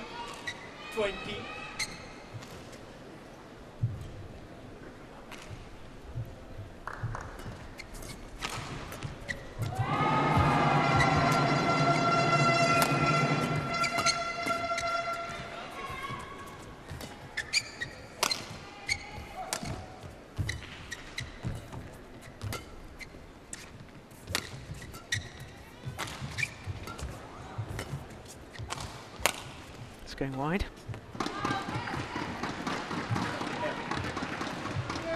Well, asked to towel down, the umpire says no. That's good umpiring.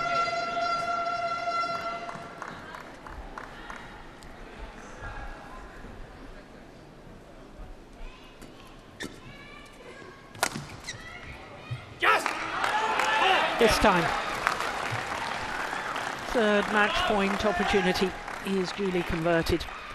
21-16 in the second game, having already won the first. 21-15, a match lasting 48 minutes, and Anders Antonsen has given Denmark a 2-love lead in this Group D tie. Well, he did well because he was 5-9 adrift in this second game. Prannoy, I think Steam just ran out of a bit of steam at the end. Ran out of steam and out of ideas. Good match, solid match from Antonsen as an opener here. Yeah. Shouldering responsibility on the men's singles with Axelsen missing. Of course, they've got Magnus Johannesson as well, but he's coming back from knee surgery. So the big responsibility will be on this man, and on his first test here in Xiamen, he's come through with flying colours. This the third match point opportunity. The clear from Prannoy goes long of the back line, and the Danish coaches celebrate because they have a 2-love lead in this tie. Confirmation of that scoreline: 21-15, 21-16 in 48 minutes. Well, coming up next we'll have men's doubles, and Kim Astrup and Anders Rasmussen, the world #1s, up against Amsa Karunan and Ritina Bapati.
Welcome back to Xiamen in Fujian province for the 19th staging of the Sudirman Cup, the World Mixed Team Championships. Each tie comprising of one of each of the 5 disciplines: men's and women's singles, men's and women's doubles, and mixed doubles as well. Well, Denmark lead 2-love, as you can see, in the Group D tie against India. Next up, we have men's doubles.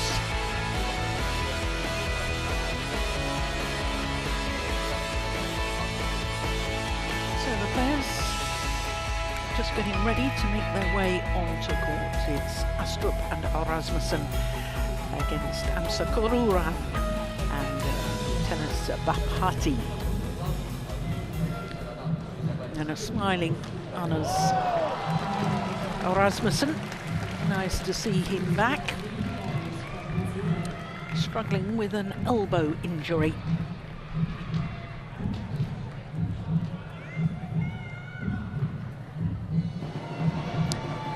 Well, for the Danes, it's their 4th appearance at the Sudirman Cup as a pair. Rasmussen is actually making his 5th appearance in this competition because he also played in Vanta in 2021 when Astrup was injured. He played very successfully as well with Fredrik Sorgaard. First meeting between these two pairs. Red, black. Red, black for you. Black. Receive, who is receiving? Receiving. So the Indian pair have won the toss as going and have chosen to receive.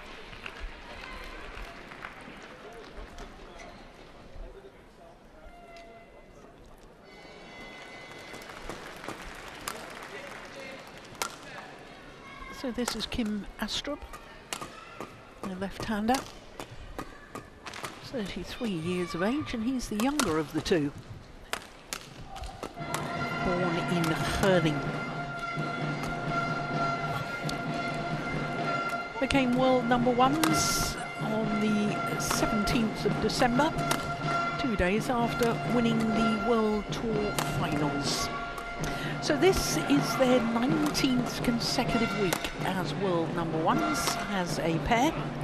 And since becoming world number ones, they've only played 5 matches and they've only won 1 of them. And that was in the second round of the European Championships, because this man, Anders Rasmussen, 36-year-old, taller of the two, just over 6'2", has been struggling with that elbow injury. Lost in the quarterfinal of the European Championships when they were defending champions, and that really was a reflection of the fact that he wasn't back to full fitness. So Ruben Kumar Ritenis Bapati is 21 years of age. In fact, they're both 21 years of age, from Tamil Nadu state in the southeastern tip of India. Their current world ranking is their career high of 42. It's their second consecutive week at their career high. Hariharan Hamsa Karuna is also from Ready to play. Tamil Nadu state. They're both about 5'8" in height.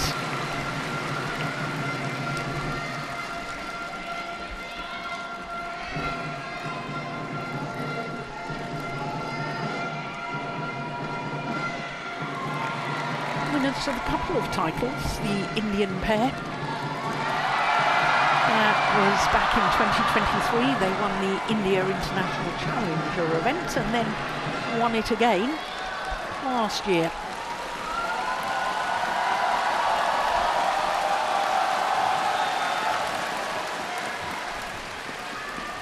Well, big responsibility for the Indian combination.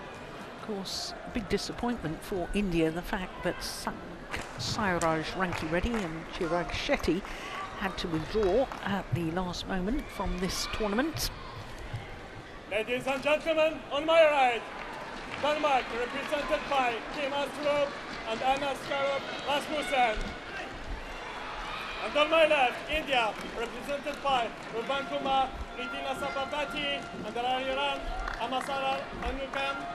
India. Denmark to serve, Kim Astrup, Hariharan Hamsa Karuna.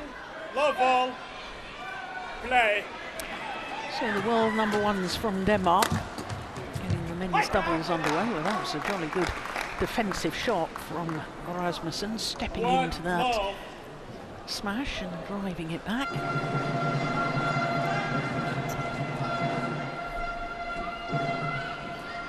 Now, I don't know an awful lot about this Indian pair. Of course, I've researched them and I can tell you their results. 4 finals, 2 titles, which I've just mentioned from those 4 finals. But have you seen them play before, Steve? I've seen a little bit on YouTube. I haven't seen them play live. They haven't played the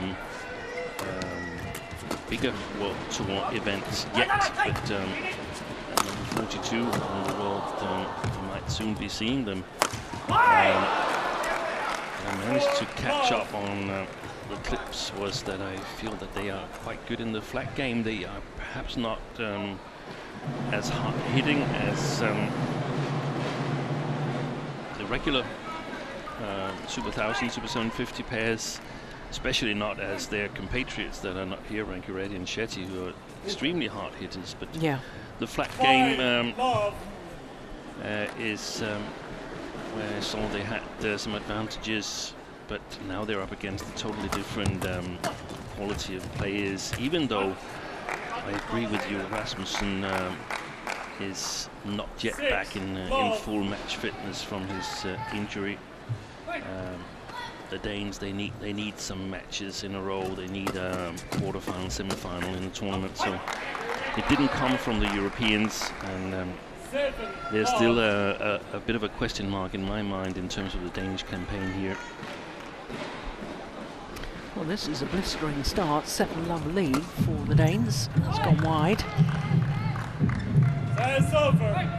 1-7. I suspect the European Championships, as far as the Danes were concerned, were perhaps a little bit too early for Rasmussen after his elbow injury. But it's one of those things, you know, if you hold a European title or an Asian title, or, you know, it's very important. It's very important to the players themselves, and therefore, you know, you go into it, you know you're not 100% fit, but then you know once you've lost, well, at least I tried. If you don't try, then you say to yourself, well, maybe we could have retained that title. And the last time they went into European Championships, that was back in 23, when they came in all form, hadn't won a match in an important match in that year. They won the European Championships. Was it the European? It was the European Games, I think, at that time. Yes. And that kick-started their run towards World Championship final, Olympic semi-final, and World #1. Exactly. So, unfortunate for them that they met a very good playing Danish pair in the quarterfinal. Otherwise, it could have worked really well. They might have won the championship had they gone on to win that match. That's a good rally. Fast and furious. And you could say that they need a team tournament like this. They need to play every single match they can play here and get back into match fitness. This sort of like extra little control, extra sharpness that's difficult to get in practice.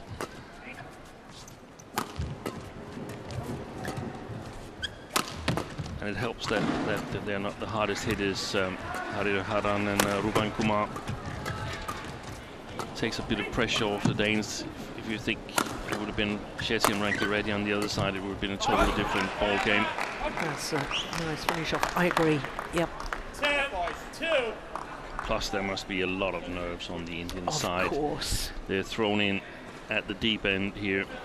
They perhaps, I mean, it was big for them to get selected for the Sudirman Cup team. Perhaps they could hope to get a match against England, who was the fourth team in this group, alongside Indonesia, the top seeds in the group.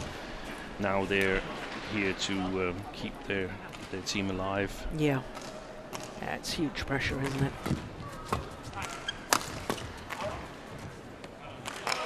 11-2. So that drifts along of the back line, and it is Denmark who have a very healthy 11-2 lead in the opening game of the men's doubles. Line judge. Line judge. Ja, nummer 2 eller... Bare træde frem og spil. Jeg spiller nogle pludselig. Han er den første, den der tager frem og bare lægger af. Det er lort at stå op på hegnet her, for man kan ikke noget med den. Det er ikke det, vi ved, der kommer. Ja, og blive ved med at spille handel, og blive ved med at rykke til tingene her. Opvarme.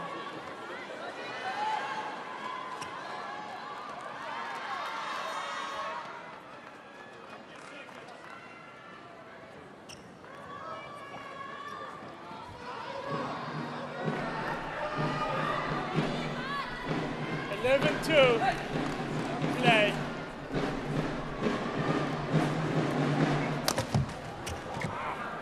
Got the net cords on the return of serve.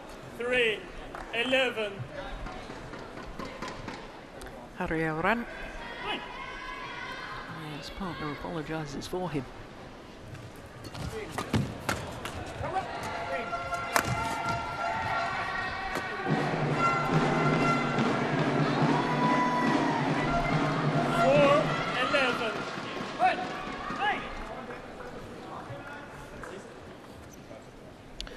Thomas Stavngård, the Danish coach there, he wasn't necessarily entirely satisfied.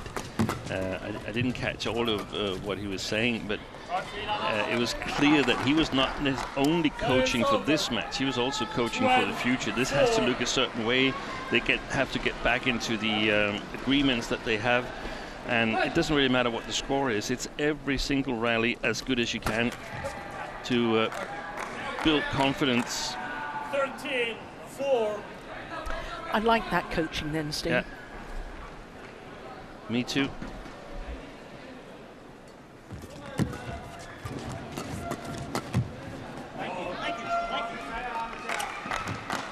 Service over. 5-3. Because there's 8 days of competition here. There You it know, is. it's if you're going to get through to the final, it's a long journey. It's not a sprint, it's a marathon.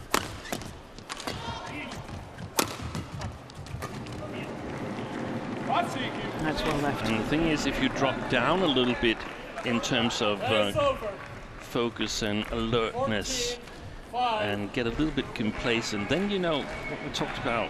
Your opponents, they're debutants, they're nervous, suddenly they get a little bit of success, they start believing in it, and suddenly you have a tough match ahead of you.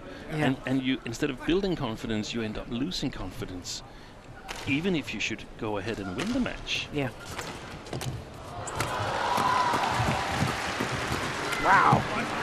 That's fast play from King Astrup.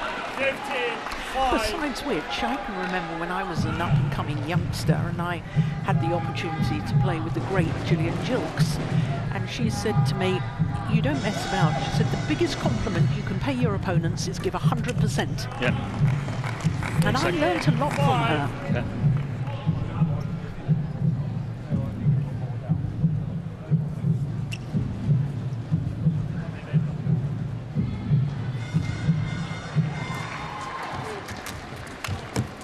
Oh, that came off the frame of the racket.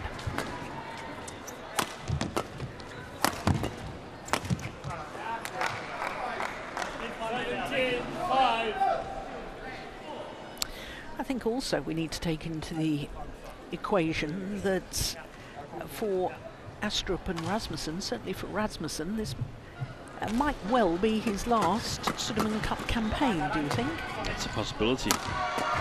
Already 36 years of age. It's one of the things that has riddled him, I think. He's never been injured before. He's seen himself as an Iron Man that just plays and plays and never gets injured, and suddenly there's a serious injury. 6-17. That's not so easy to get rid of. No, I was reading that he was saying that he couldn't even take the milk out of the fridge. His elbow was so bad. Yeah.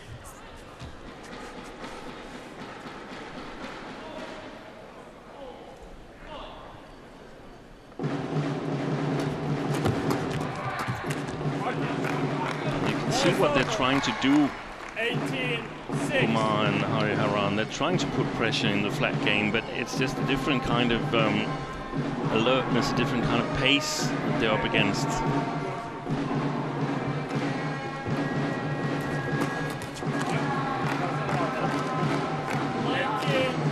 Well, given the fact that they're both 21 years of age, I think the Indian coaches have a lot of raw talent here to develop. And that's the opportunity for them.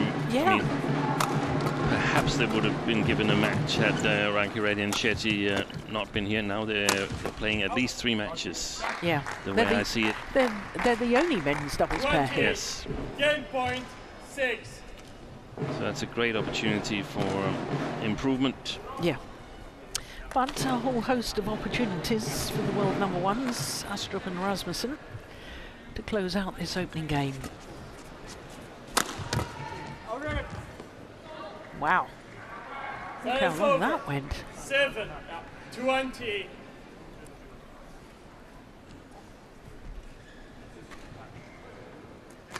Oi. Out. Service error First game from won by Ruben Kumar. Denmark, 21-7. Umpire confirms that scoreline of 21-7. Opening game to Denmark. Just 11 minutes played.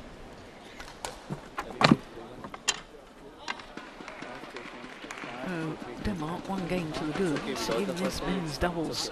Still we have to miss it. Be in the game, be ready for at least 50 strokes each rally. And you have to fight for every point. You won't get easy points for them.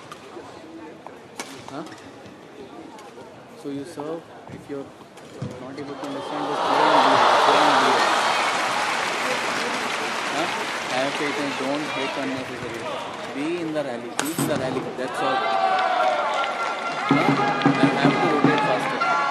Keep rotating, only he can't hit all the time. So whenever you drive that rod 1, not the Skoene ser jo godt løbet her. Vi kan løfte som på den her side, synes jeg. Ja, den her side herovre skal ikke svært løfte. Kim tager også den, vi siger, det tager Kim 3 derude i hvert fald. Men det er rigtigt, jeg skal være vigtigt. Respekt for handen her. Videre.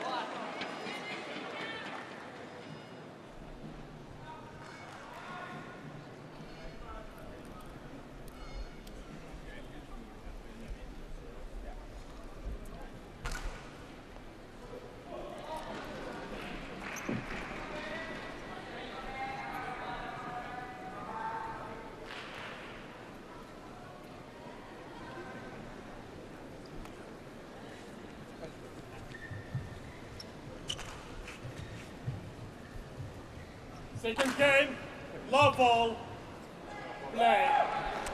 So Denmark 1 game to the goods in the men's doubles, Astrup and Rasmussen.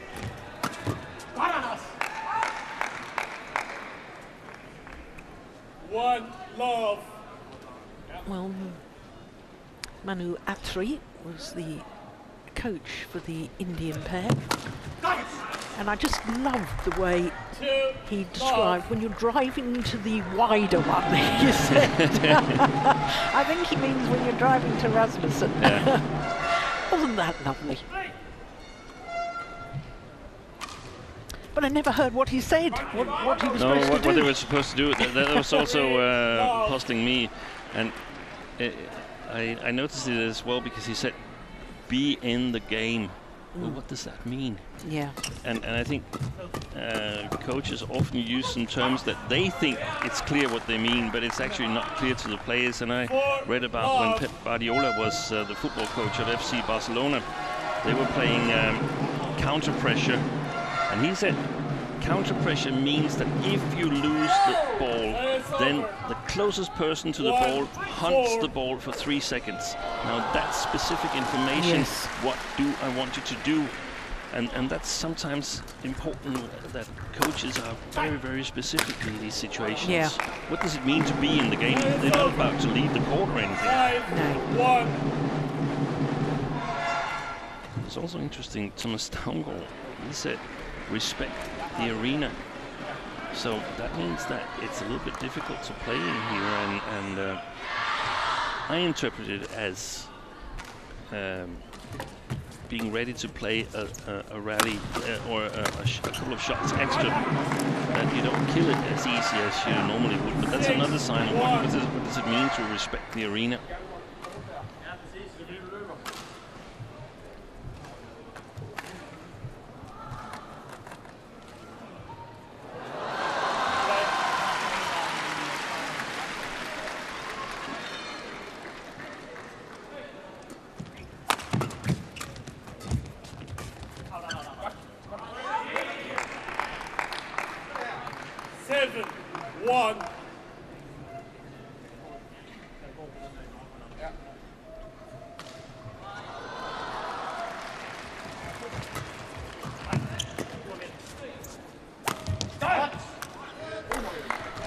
Just notice the return of serve there. And did you see how tightly he was holding the racket? Yeah. Now, is that just a sign of nerves, or is that something that the coaches need to work on? If it's not a sign of nerves, then they really need to work on it, because you have to have a very loose grip. Yeah. In order to be able to change and put small variations, small deceptions on your grip.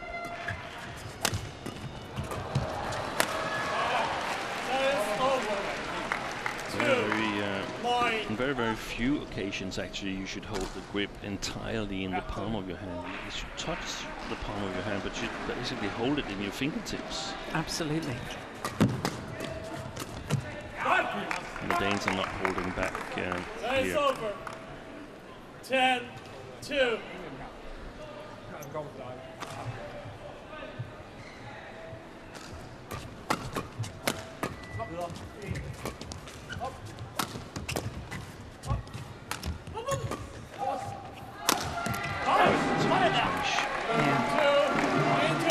So to the mid-game interval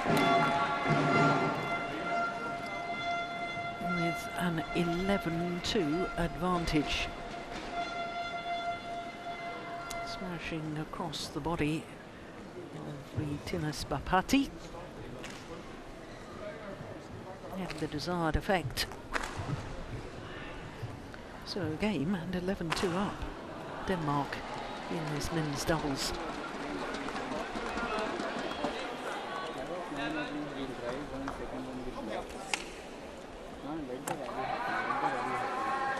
Courtois, 20 seconds. Courtois, 20 seconds.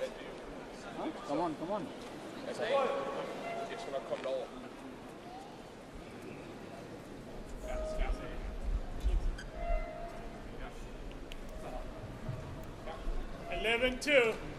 Play. So 11-2 as play resumes. That was a nice tumble serve from Astrup. 12-2.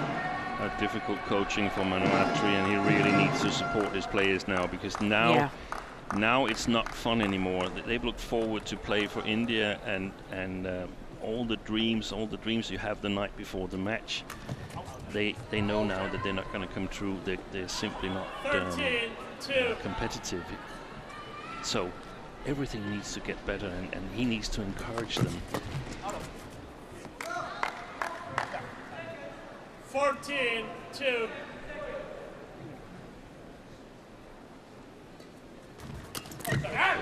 Wow. 15-2. Knew exactly where that return of serve was coming. Astrup, and he was ready to pounce.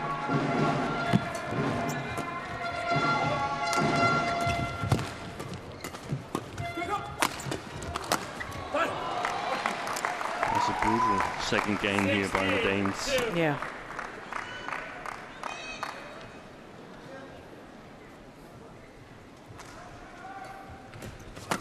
Out. 17-2.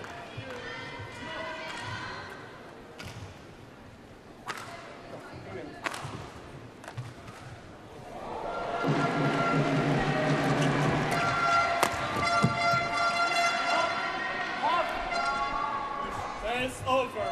3-17.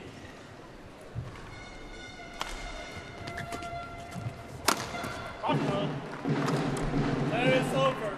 18-3. Well, I can remember Manu Atri in the earlier coaching break saying something about you've got to get in the rallies or you've got to get in the game, and you said he needed to be more specific. And I'm trying to work out how they get into the rallies more, and I think it's all starting on the return of serve. I don't think they're coping with the very good tumble serve from Kim Astrup. And that's the thing, they're in against a totally different level of players than the ones that they're used to playing. So this is sort of like a reality check and say, hey, do our defense hold up? No. Do we hit hard enough? No. Do we serve well enough? No. Do we return well enough? No. So we need to get better in all aspects. And if we do that, then we can compete. But that's the difference between the world number ones and the world number 42s. Yeah, exactly. But you're right. There's every aspect of the game, but I see raw talent. Yeah. But they need to be better in those situations before they can sort of score on the flat game and their movement. Yeah, I agree. But it's match point already.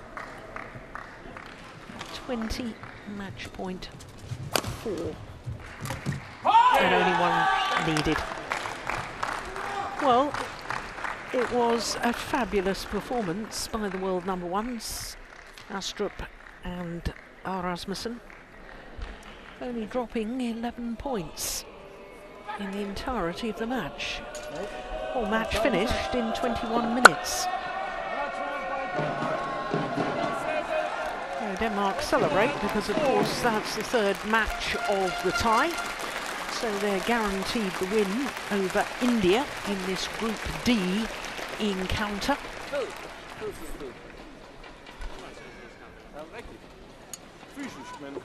And as far as Rasmussen is concerned, I think he's going to absolutely delight in the fact that he's got that feeling of playing well again. Yeah.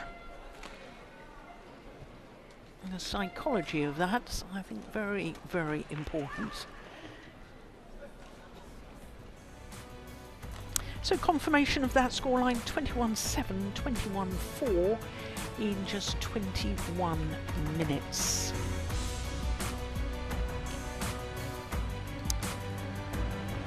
So coming up next is women's singles, and it's the European champion Lina Kjærsfeldt for Denmark up against the former world champion Pusala Venkata Sindhu.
Welcome back to Xiamen in Fujian province, major port city. Xiamen, and it's the host city for the 19th staging of the Sudirman Cup. Well, it's day one of competition, and as you can see, Denmark are assured of the victory within the tie, having won 3 of the 5 matches. But all 5 matches are contested at a group stage, and therefore the women's singles will be next. And there is the former world champion. I suspect that was a little earlier because she hasn't even got her shoes and socks on. Pusala Venkata Sindhu, doing her warm-up, was world champion in 2019 in Basel. So it's the European champion Lina Kjærsfeldt up against Pusala Venkata Sindhu.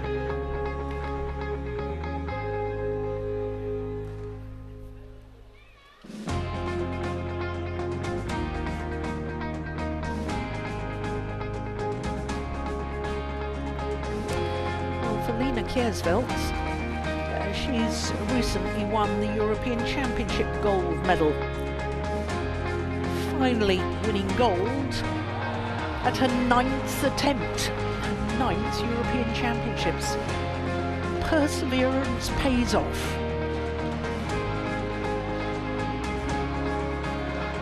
For Pusala Venkata Sindhu, well, she holds the record equal with Zhang Ning as most World Championship medals in women's singles. She's got 5 of them.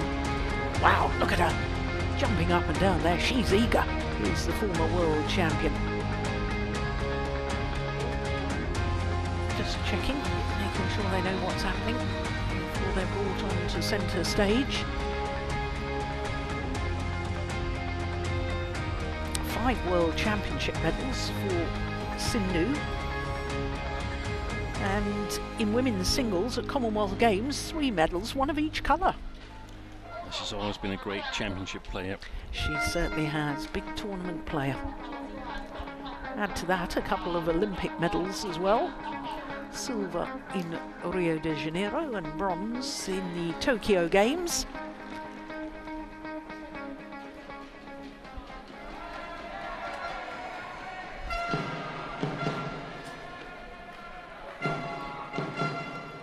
But I think this is going to be interesting because I think Lena Kjærsfeldt is probably full of confidence at the moment, having won European gold, up against a player who looks to have been struggling with confidence, Sindhu. I agree. Sindhu has played 5 tournaments, individual tournaments that is, so far this year. The best she's done was a quarter-final. That was her home event, the India Open, Super 750.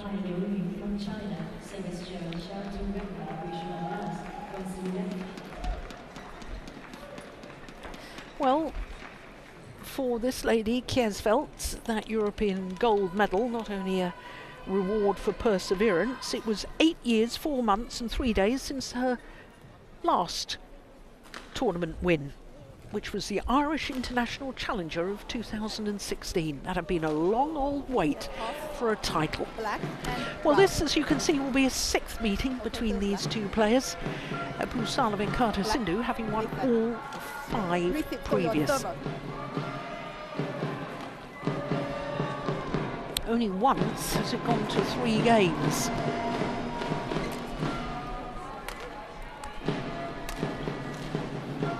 So Sindhu winning the toss of the coin. Choosing this end, Steen? Yep, I'm getting a big nod from Steen there as we look at Pusala Venkata Sindhu. Former world number 2. Married at the end of last year. And 29 years of age now. That equates to 5'11", born in Secunderabad, which is North Hyderabad. And she's making her 5th appearance at the Sudirman Cup. Lena Kjærsfeldt turned 31 earlier this month, born in Aarhus. Lives in Copenhagen so she can train with the national team. And she has returned to her career high ranking of 16. Her 5th week in total at number 16 on the world ranking.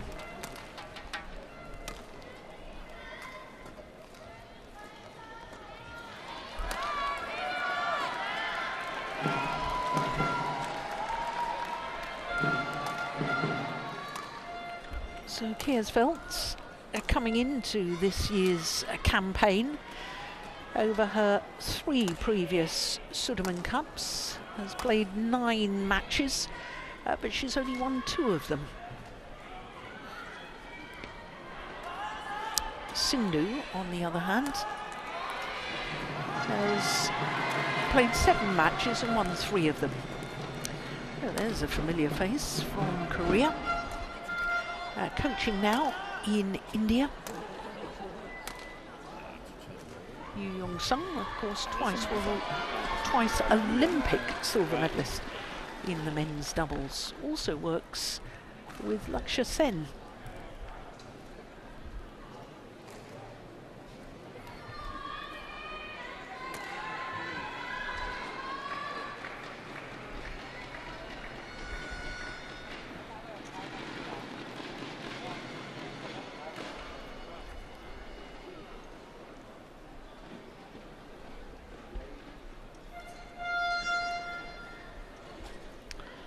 So our court officials for this one, the umpire, Yu Yun, and service judge Vishwanath from Sri Lanka.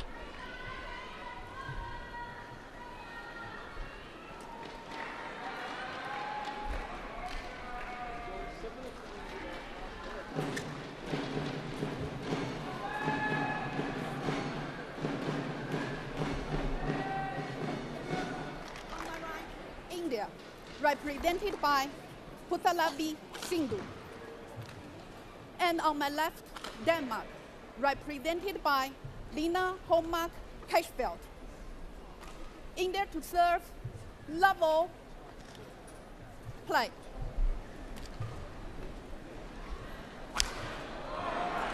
So Pusala Venkata Sindhu, better known in her home country simply as PV Sindhu, nearest to us as we look down on the court, getting this fourth match of the tie underway.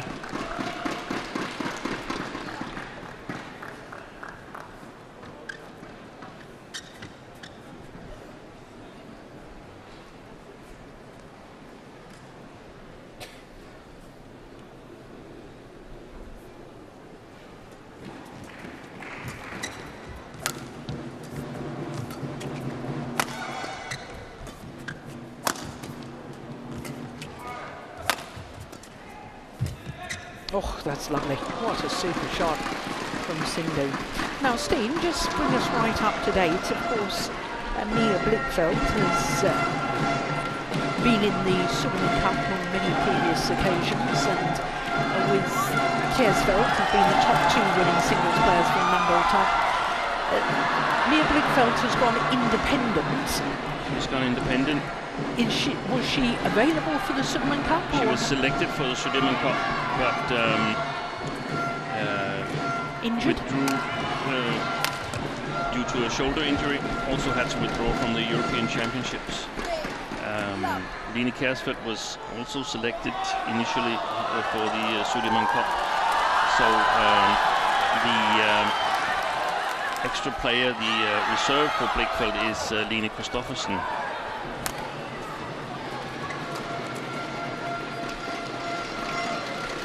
And she's here. She's here.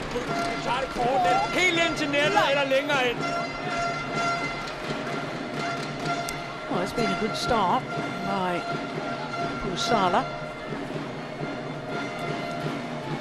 Oh dear. Well, that's the kiss of death from the commentator, isn't it? Yeah. I'm sorry. 3号场地男子双打比赛，由来自中国的陈博阳、刘毅对阵来自阿尔及利亚的贝拉尔比马梅利。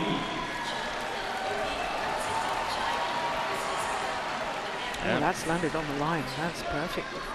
Length on the lift there from Kjærsfeldt. I think this match has become more interesting due to Kjærsfeldt's gold at the European Championship. She showed good form there. In my opinion, better movement than previously. There's no doubt about her technical and tactical skills, but has sometimes been let down by her movement. That was much better during the Europeans. And the other thing is that PV Sindhu lost to the fourth-ranked Dane, Julia Jacobsen, in Swiss Open.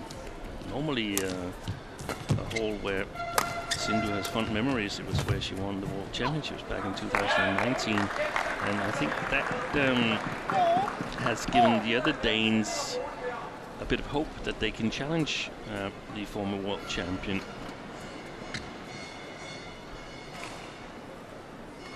Jacobsen is actually the third-ranked Dane at the moment. That's right, she's ahead of Kristoffersen. Yeah. Good shot. India challengers called. So the first challenge of this women's singles.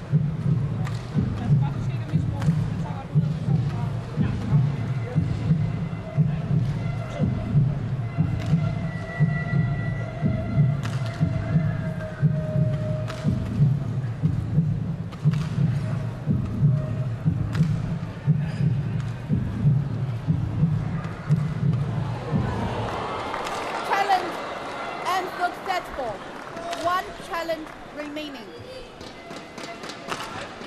5-4. Play. What an extraordinary scoring pattern at the beginning of this opening game. Yeah. 4 points to Sindhu and then 5 points to Kjærsfeldt.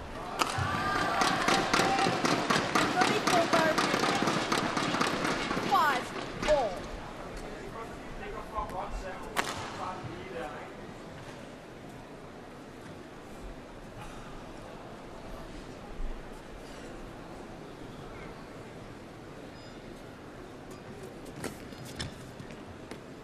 has landed in. Second time she's found the back line, Kiersveld. 6-5.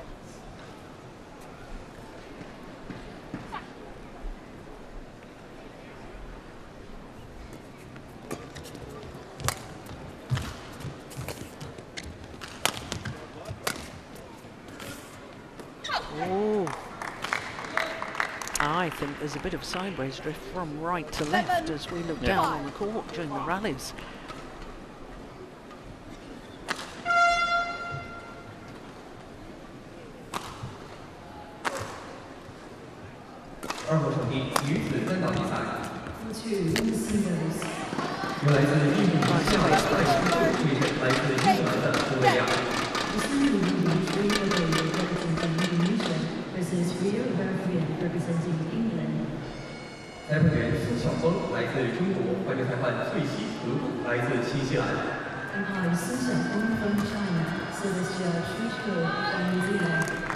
Foran hende der, ikke? Of course, Sindhu, coming back from injury problems, she had a stress fracture of her foot. I think it happened in either the quarterfinal or the semi-final of the Commonwealth Games. And she went on to win the gold medal and then had a long break when she tried to come back from that. And did come back, but I think so much of the motivation was building up towards the Olympic Games, and could she win a third medal at Olympic Games? That was the big target, and sadly for her she fell short of that target. And it's difficult for players when you've won 5 World Championship medals, 2 Olympic medals, 3 Commonwealth Games individual medals. You know, it seems an awfully long distance away, the next Olympic Games, to find that motivation in between. And of course there's no Commonwealth Games next year for badminton. No. It's not included. No, sadly enough. Yeah, and I think she was injured again in February. Was it a hamstring injury? And she withdrew from the Asia Mixed Team Championships because of that hamstring injury. Boy, misjudgment. Service over. 9-all.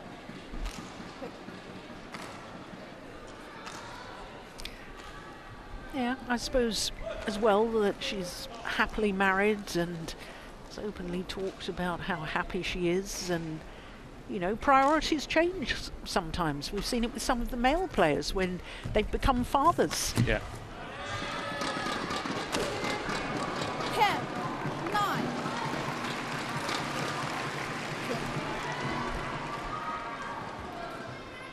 Yeah, she was ready to pounce.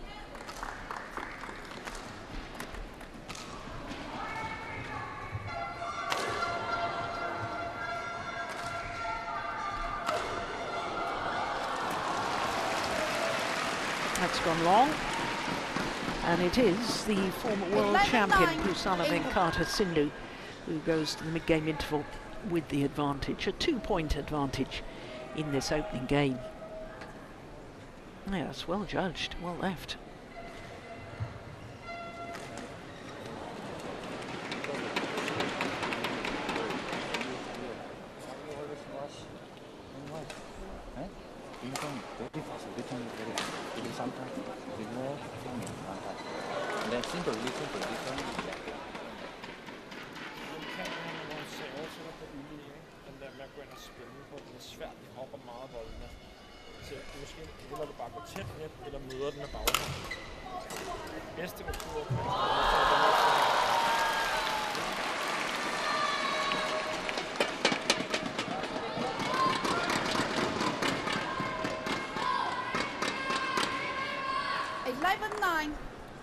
Play. So 11-9, the advantage to Pusana Venkata Sindhu and India in this opening game of the women's singles. Oh, that was going wide. That certainly has. Wide, yeah. I'm convinced about the sideways drift, Steve. Yeah. Jesper Holgaard here also talked about the service return that Kjærsfeldt was trying to spin it a bit too much because the shuttles were quite jumpy when they hit the strings. Means they sort of get away from the strings really, really quickly. It's difficult to spin it really well.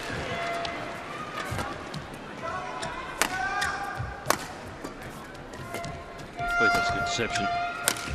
Oh, and then misses with the attempted winner. 5 straight points now for Sindhu.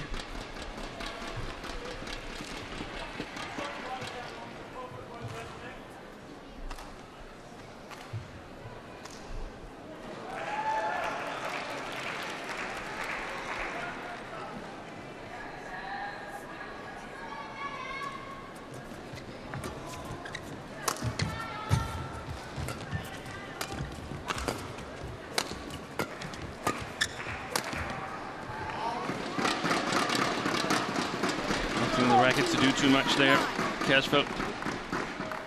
6 straight points now. Yep. Yeah.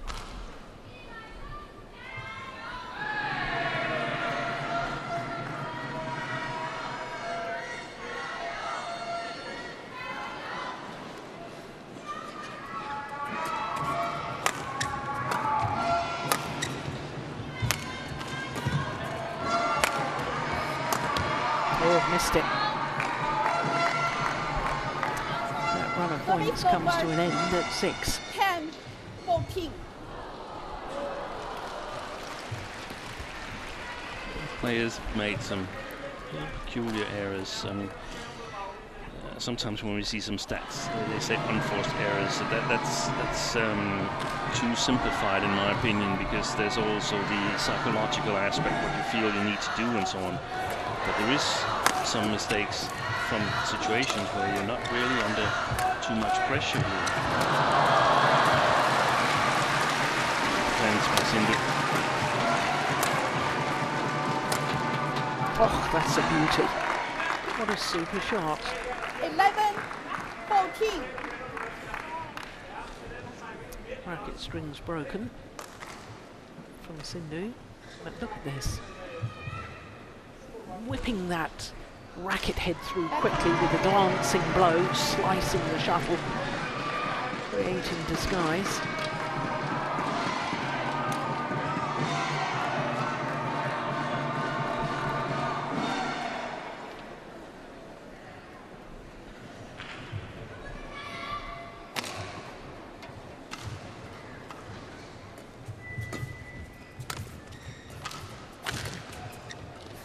Yeah, that was coming back in.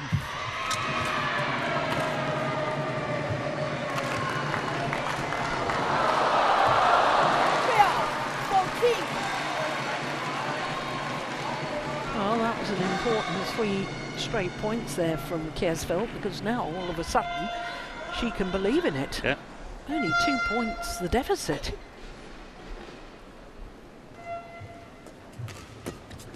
There's been a lot of streaks in this match so far.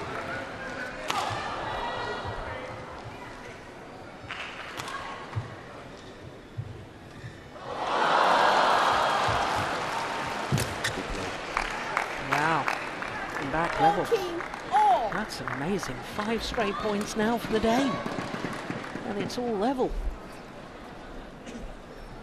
How quickly things can change. That's why we love this sport. You just never know. That's gone wrong as well. So 6 straight points from Sindhu, answered with 6 straight points from Kjærsfeldt. Well, there's a challenge here. I suspect that may be a tactical challenge as much as anything. Trying to break the rhythm. Yeah. Both players searching for that flow of the game where they can play with enough pressure to let the opponent get a chance to make a mistake. Well, that's confirmed. Challenge and successful. No challenges as Wei Long, remaining. and that it's 6 straight points now. 14. Play. And I think To Kelsveld. I think it also confirmed that it was a tactical challenge. Yes. Because otherwise, there's something that's sort of the eyesight.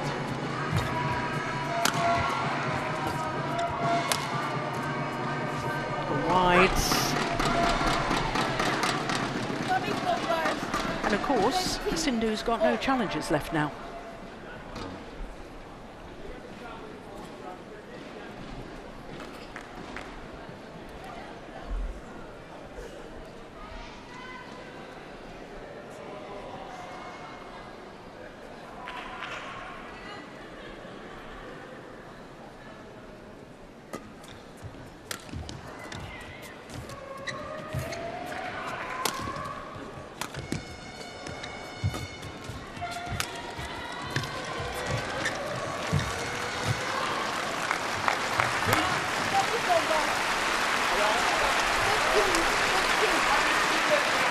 Well, Sindhu not happy about something, saying that it was a double hit or something. She was in discussion with the umpire. We didn't really see it, but I was watching it. I didn't see the incident to which she was referring. It was the net shot in the backhand side. I don't know. I didn't see that as a double hit. No.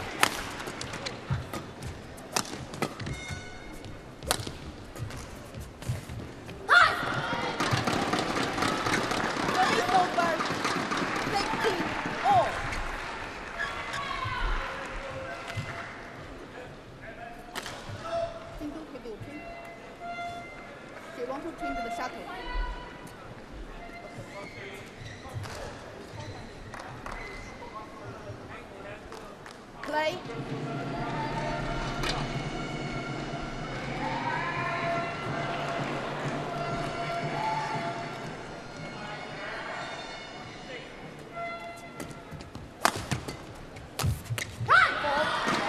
Yeah, that's good follow-up by Sindhu.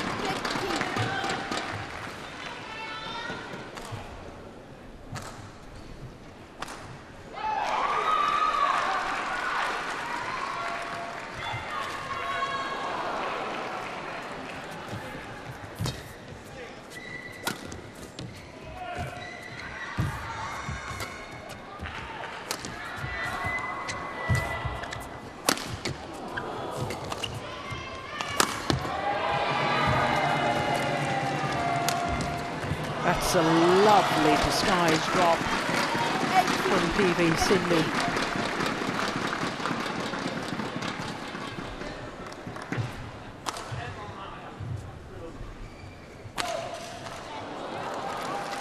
Well, I don't think you'd find many players better fighters on court than this lady from India.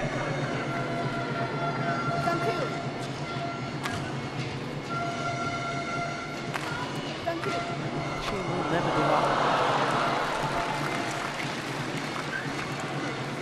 Following in the footsteps of Xiamen who was a great fighter on court as well. Fantastic fighter.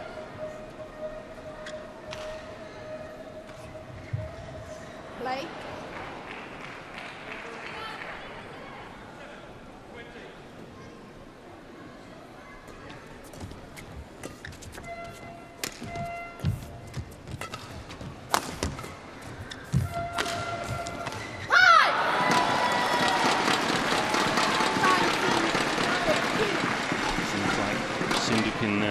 Get the shuttle below the tape.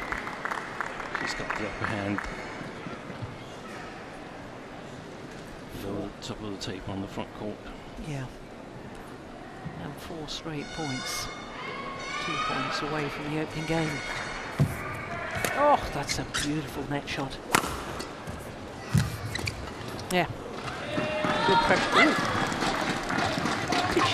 Did that shuttle actually land before she kicked it? I think it did.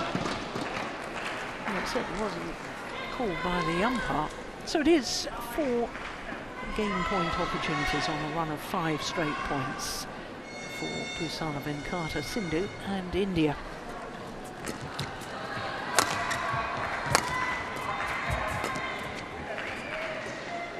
perfect.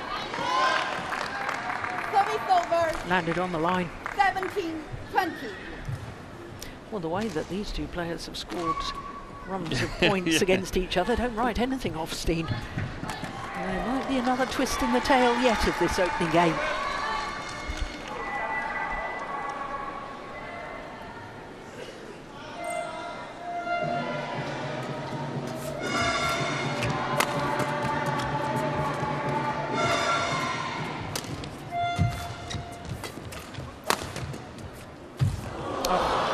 Perfect block from the Dane.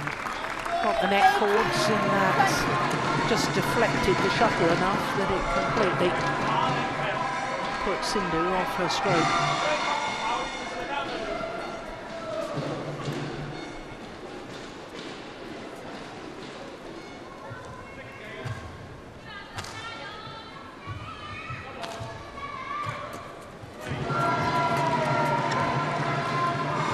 Right in the corner.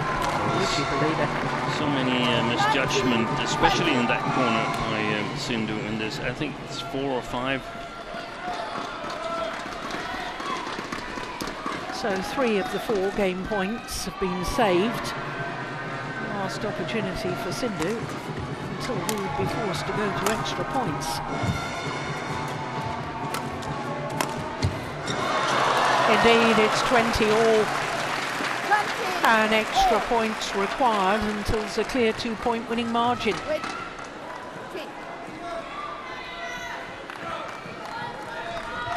What an extraordinary opening game. Yeah. You called it, you said it's not over. No.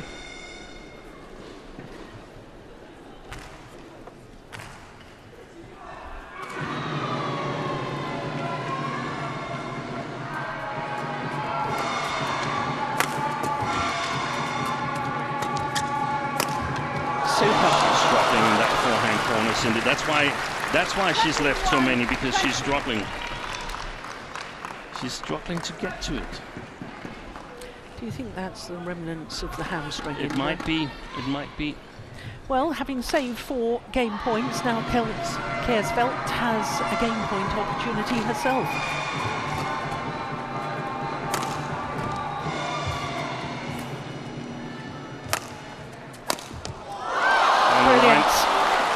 Opening game on a run of 6 straight points.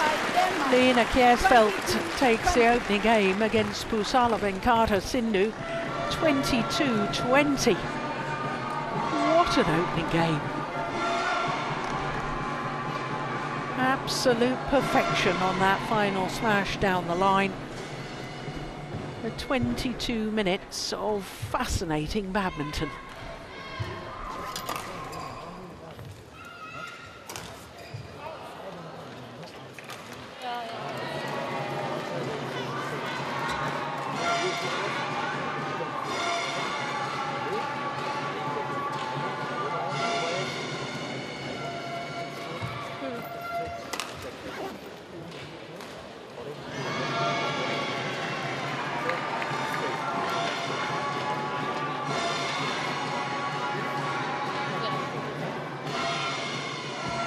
Helt op over, så hun befrier, og så må hun selv slå den ned.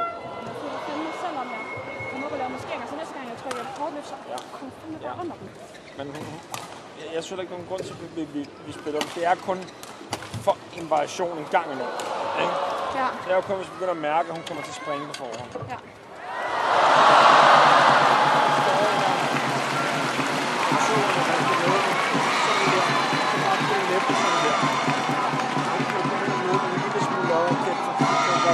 Rigtig ondt på hende. Kan du følge med det? Ja. Nej. Se, hvordan det spiller.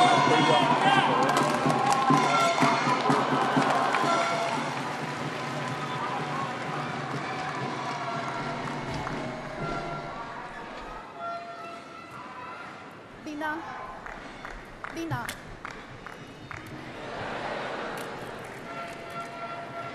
Put some racket inside, please. The racket. Put some racket inside, please. Well, the umpire's asking her to put the rackets inside. That's not a requirement under the regulations. I thought players were allowed to have rackets Okay, but only one racket is preferred, yeah. Well, that seems a new directive from the umpire there. Yeah. Never come across Second that before. game, level play. And I don't think that will bother Lena Kiersfeldt because she's one game to the good against the former world champion, Busala Venkata Sindhu. It's only the second time she's ever taken a game off her.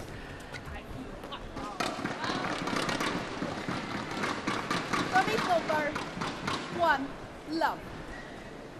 Never won a match against her Indian opponent, remember, Lena Kiersfeldt. Only time she took a game was at the World Championships in 2015. That was in Jakarta, where it's notorious drift in the arena.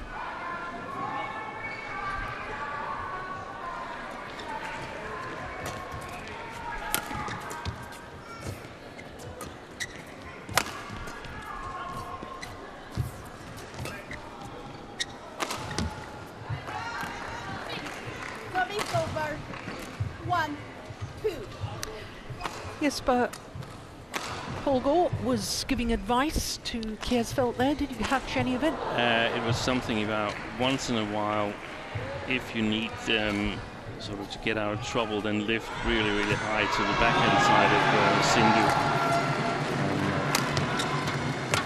As far as I understood it, Kiersfeldt was a little bit afraid to play it, and it was also mentioned that it was just in a very rare case where she needed it to sort of get variation on her shots. So if she felt Sindhu was jumping a little bit early on her forehand side. Now that's what you call being pulled out of position. And that's one of the question marks, whether Kiersfeldt can play that long forehand with accuracy here in the second game, given what we think might be a little bit sideways drift that way. So I think to play a little bit early in the rally towards the backhand, yeah, exactly. Attack to the backhand if she can.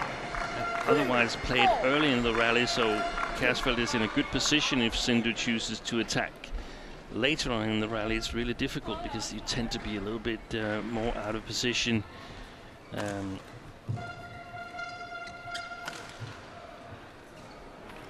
Sindhu, of course, has to try and apply a bit more pressure and control the rallies without making too many mistakes.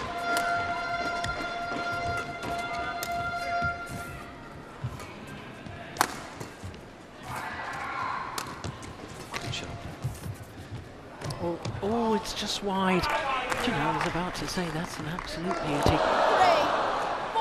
And that little bit of sideways drift just took it wide. The shot was good enough. The accuracy, not so much.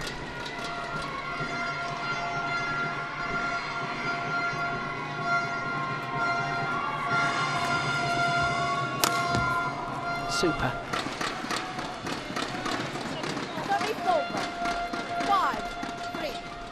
It's a tough match for Sindhu here because her team has already lost the team match, and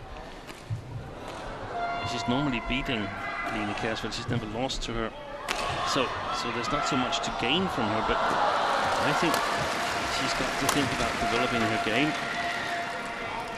She was talking a lot with Young Sung in the interval here, and I think perhaps there needs to be more discussions after the match, sort of challenging her a little bit, saying, what do you want?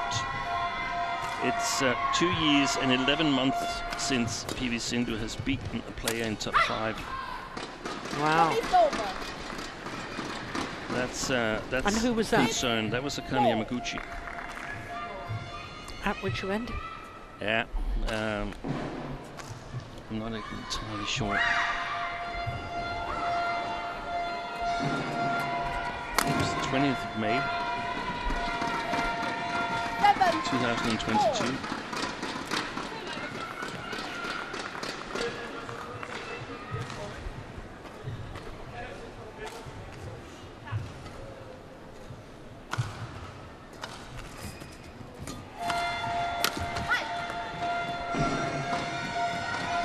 open.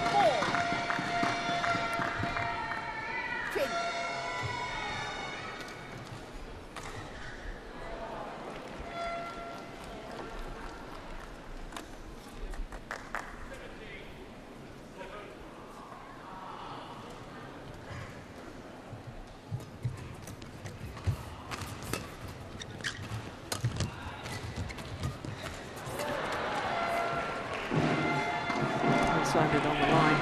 Another one left in the forehand side.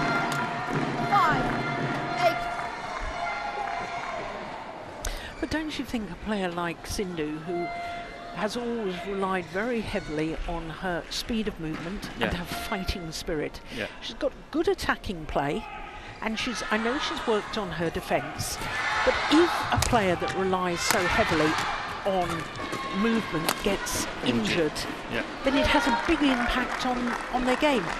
I'm thinking of somebody like Okuhara. Exactly. Because she's struggled. And she's getting injured again and again. Exactly. Because the body is simply taking too much of a toll over the years. But that's where you need to develop other skills then. And you're absolutely right. And that's the tough conversation I would like her coaches to have with her and say, what do you want? Are you satisfied being number 18 in the world, playing for quarterfinals in the tournaments, or do you want to go for it? Do you want to really take a risk and get better? Because at the moment, Kjærsgaard is higher ranked than Sindhu. Yeah. You've got to sometimes take those discussions. If you just want to play on and practice as you used to do and get the same results that you've got in the last 2 years, then that's fine. But if you want something more, you need to do something different. I saw that as wide. There's a challenge here. And that's exactly what the Olympic champion, Victor Axelsen, has been talking about. He's said, I've had to change my style of game because I'm now 31 years of age and I cannot play the way I used to play. And I can't practice the way. That's more important. It's the practice that's tougher. Yeah. Wow. I'm very surprised at that. Talent and successful. One talent remaining. 10-6. Play.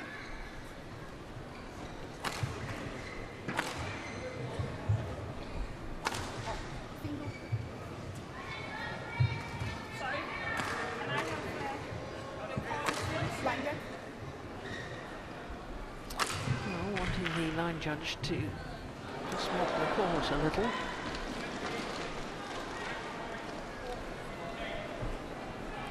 But it's interesting that Yu Young-sung is on the coach's bench at all, Steen, because I thought Iwansia from Indonesia was now her coach. She's had Park Tae-sang as her coach. Of course, she started with Pullela Gopichan. She tried having Mohammed Hafiz Hashim, the former All-England champion, as her coach.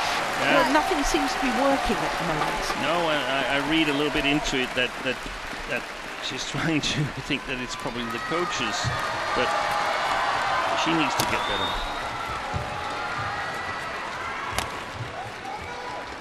And she has played better here in the second game, I have to say that, but overall from the Sindhu that we used to see in the big championships, that's a bit far away from that. That's well wide. 7-10. There's a British tennis player called Emma Raducanu. Yeah. I don't know if you've heard of her. She's going through a period of time since she won the US Open women's singles. She's gone from one coach to another. Yeah. Nothing seems to really gel. No. And I'm just wondering if that's the same for this lady. Of course, she won the World Championships with a certain Korean coach, didn't she? Yeah. Who's now in Singapore. That's right. And it's just you can be unlucky with coaches, but you also have to open up for the possibility that it's not a coaching problem. Well, she's going into the mid-game interval here in the second game with the advantage, a 3-point advantage. Let's hear, if we can, what Young Sung has to say to her.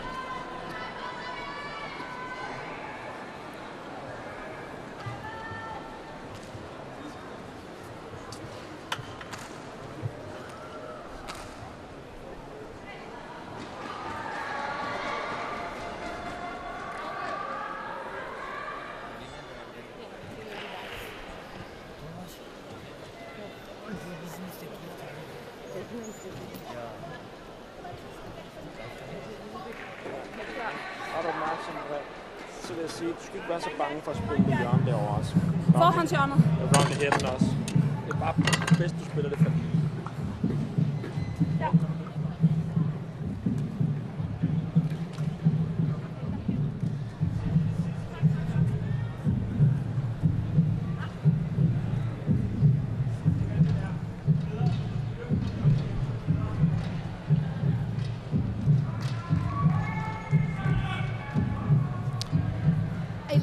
So a 3-point advantage to Pusala Venkata Sindhu of India. As play resumes in this second game, that's drifted wide. Well, I couldn't hear anything that Yu Young Sung said there. I couldn't hear either. I heard a little bit of Jesper Hårgaard. He said you shouldn't be too scared of playing the backhand corner, but mostly played from straight. That means from your own forehand side. Well, there's another challenge here from Kersfeldt. I think there's a chance that she could win this one. Well, she's in trouble if she doesn't, because then she'll have no challenges left in this second game.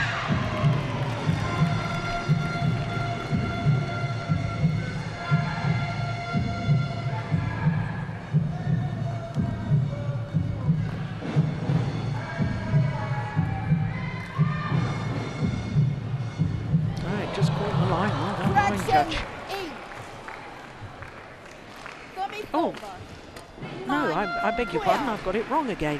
She was right in her challenge. She was right in her challenge, yeah.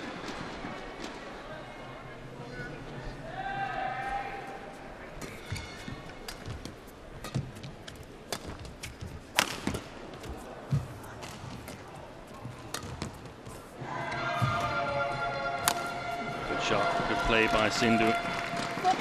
Putting a bit more pressure on early on in the rally on the backcourt of Kersfeldt, opening up the court.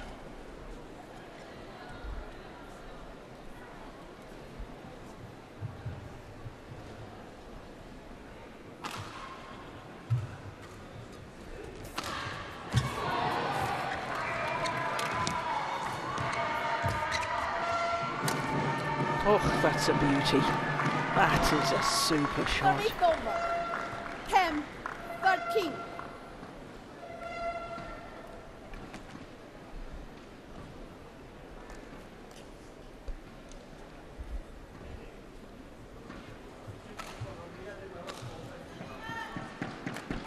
Play.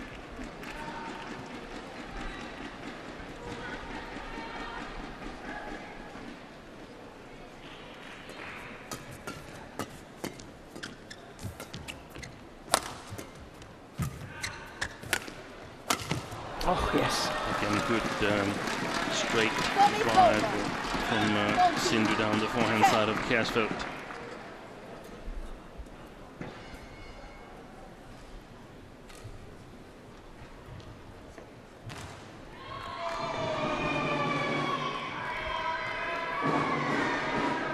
Had the honour of being flag bearer at the Paris Olympic Games, did Pusala Venkata Sindhu.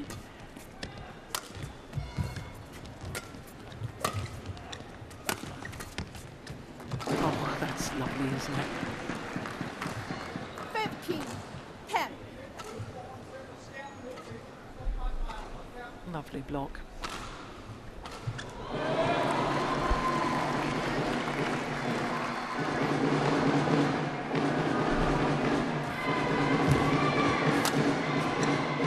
That's a great lift from that net shot.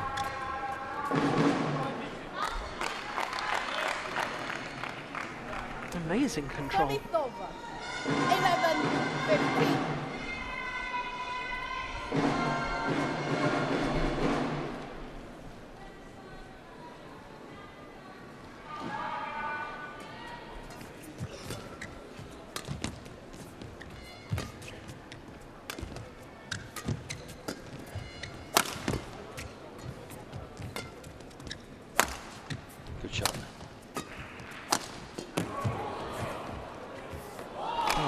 shorter. 12-15. You know, going back to what we were discussing earlier, Steen, about, you know, Sindhu has to decide what she wants from the rest of her badminton career, and she's got to make improvements in certain areas.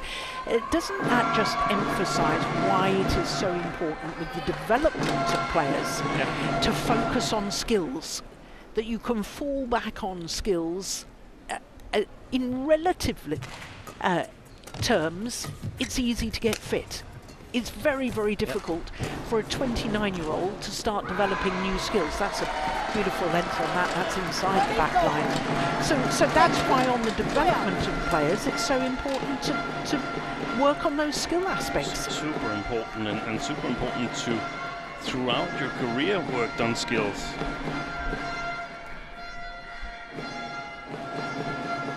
You can't say, I'm done working on my skills. No, you've got to keep developing them. Add on all the time. Yeah.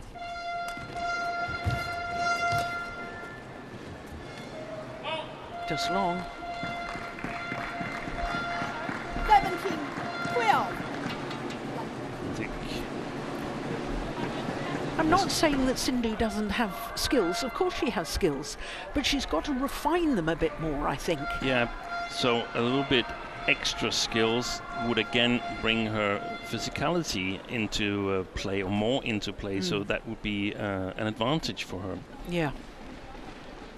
Thank you.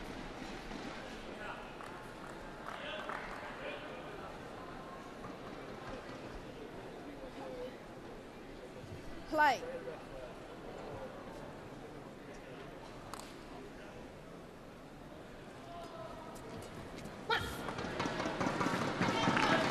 The momentum has changed now. Very much so. And it looked to me as if Kersfeld just changed her mind on the return of serve there. Yeah.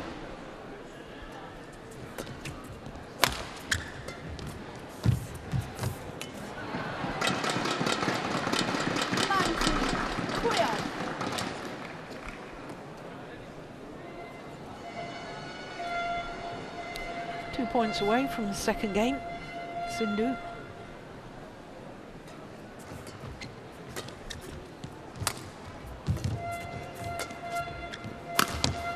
Missed it. Got it over. 13-19.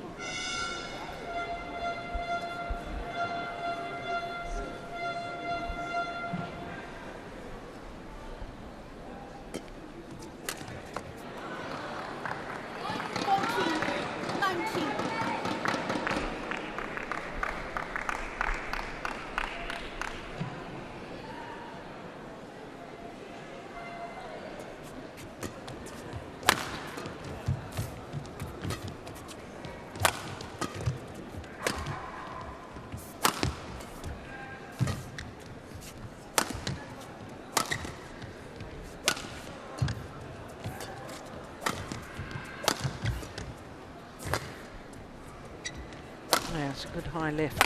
Give us time to get out of trouble.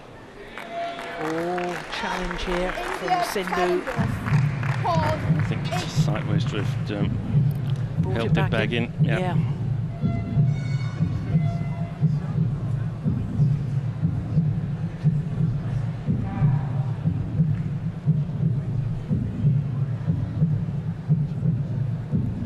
Absolute megastar in her home country is Pusana Venkata Sindhu. Yeah.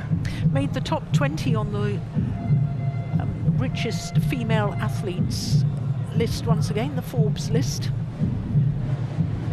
Crikey, this is taking a while, isn't it? The Hawkeye decision.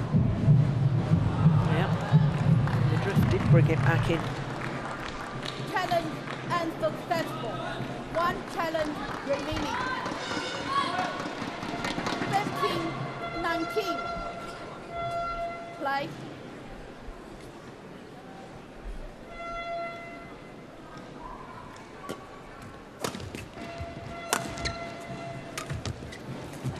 Oh my goodness, she did well to get that back. Brilliant! How on earth? Did Lena Kiersfeld win that rally? It's extraordinary.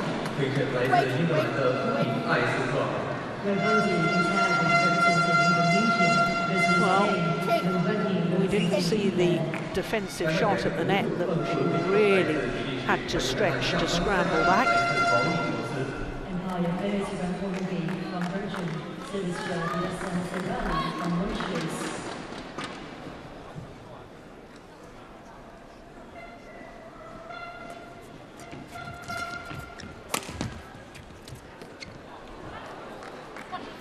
Now, that was called goods, and now there's a challenge from Kiersfeld.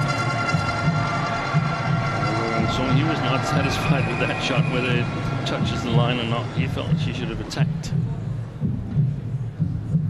Judging from his movement of his arms, the left-handed Korean. Well, there's a bit of a boxing match going on the Danish bench there. Yeah, good challenge too. Reaction out.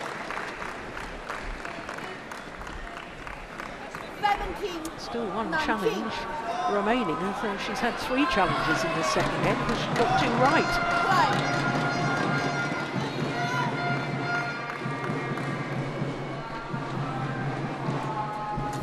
Only 2 points in it. Make that 1 point in it. Well, well, well.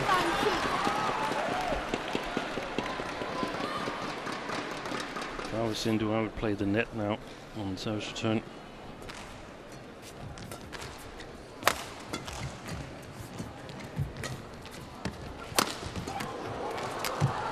That's a terrific follow-up. And this is absolutely extraordinary.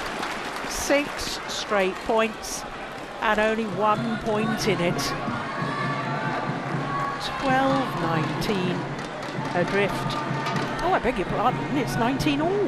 Yeah. Wow, 7 straight points.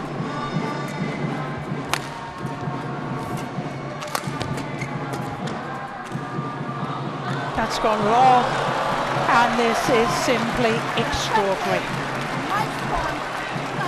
8 straight points and a match point opportunity for Lena Kiersfeld to record her first ever victory over Pusala Venkata Sindhu.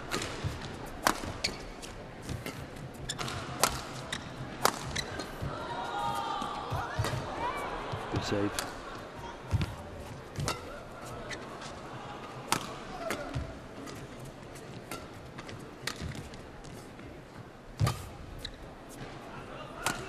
Mistakes. She knew it immediately. You can see that from the racket carriage. So as with the opening game, extra points required until there's a clear 2-point winning margin.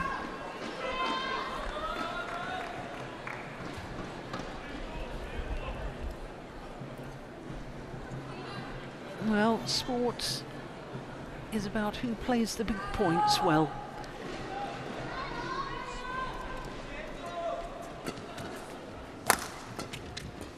And these are big points.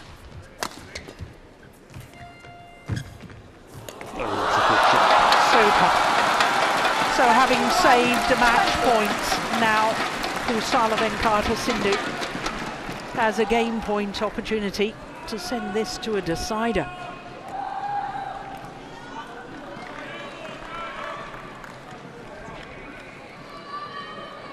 Oh, what an extraordinary match it's been. The look of frustration.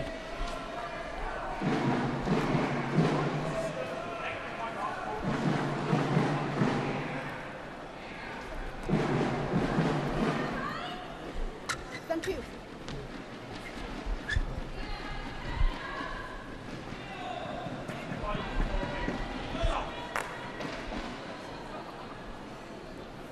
Play.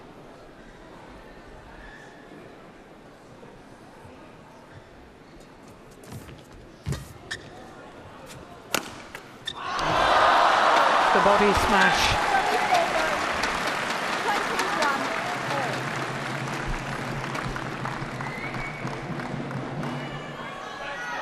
Good net shot on the return of serve, wasn't it?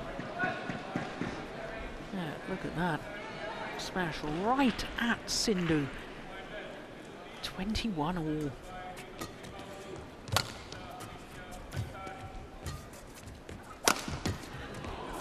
Good defence.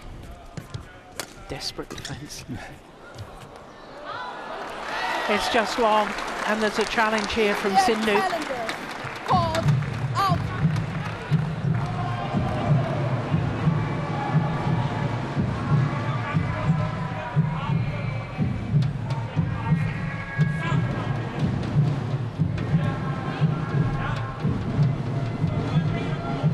Here we go. It was long, and it's a second match point opportunity for Lena Kjærsfeldt and Denmark. No challengers remaining. 22-21. Play.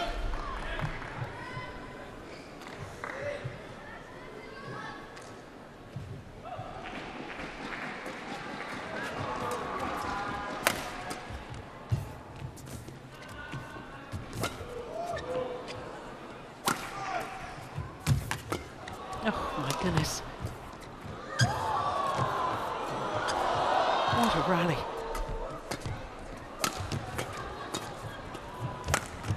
Oh, brilliant backhand clear. And Lena Kjærsfeldt, on her 6th attempt, has finally beaten Pulsala Venkata Sindhu. And what a thrilling match it was. Closed out the opening game on a run of 6 straight points. Survived a game point in the second game before winning it 23-21. A match lasting 52 minutes, 52 minutes of fluctuating fortunes. My goodness me. Well, we said coming into the match, didn't we, Steen, that she will have been full of confidence, having won gold at the European Championships, and my goodness, it showed today. It showed, otherwise you don't keep on fighting down 12-19 in the second game. Amazing. Of course, disappointment for Sindhu.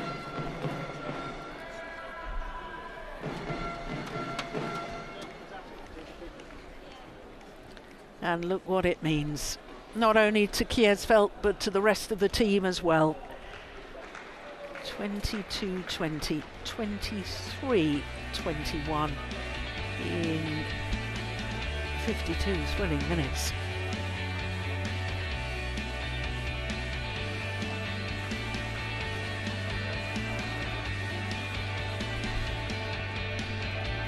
Well, coming up next is women's doubles, the 5th match of the tie. And Tonyson and Boya up against Krasto and Mishra.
Welcome back to Xiamen in Fujian province.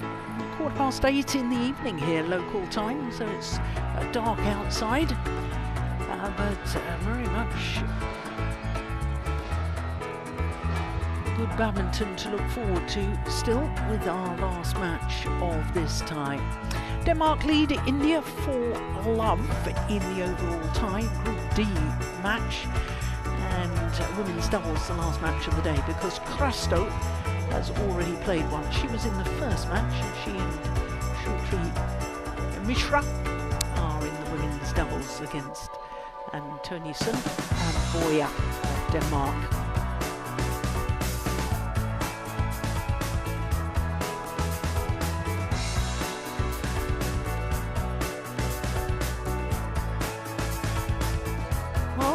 The Indian pair is concerned, they did play together. They used to play together, but haven't played together for a while. As far as the Danes are concerned, in international terms, I think this is their first international tournament, and perhaps just one.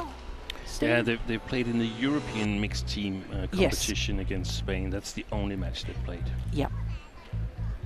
So they haven't played any individual tournaments together.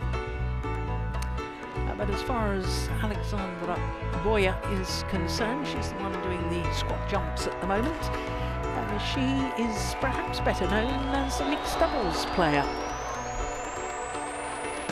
Had a highly successful mixed doubles partnership with Matthias Christiansen.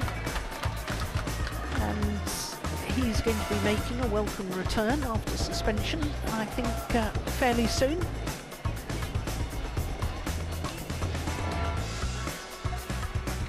I think it must be Japan, China Open. Yeah, he can't be back yet. He can't be at the Singapore or Indonesian Opens or any of the World Tour events that we've got coming up in Asia. Of course, there's a World Tour event the week after these Sudirman Cup finals.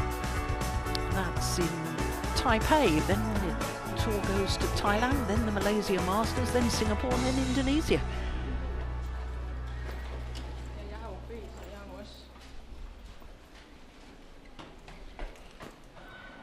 So the players make their way on to centre stage. Antonisen and Boya against Krasto and Mishra.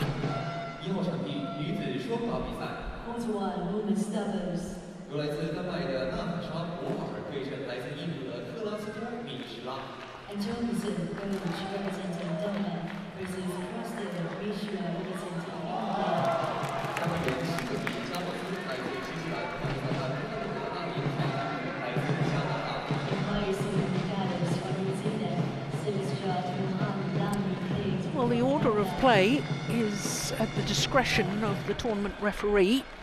There used to be a set order of play, but that's reverted back to the discretion of the tournament officials now.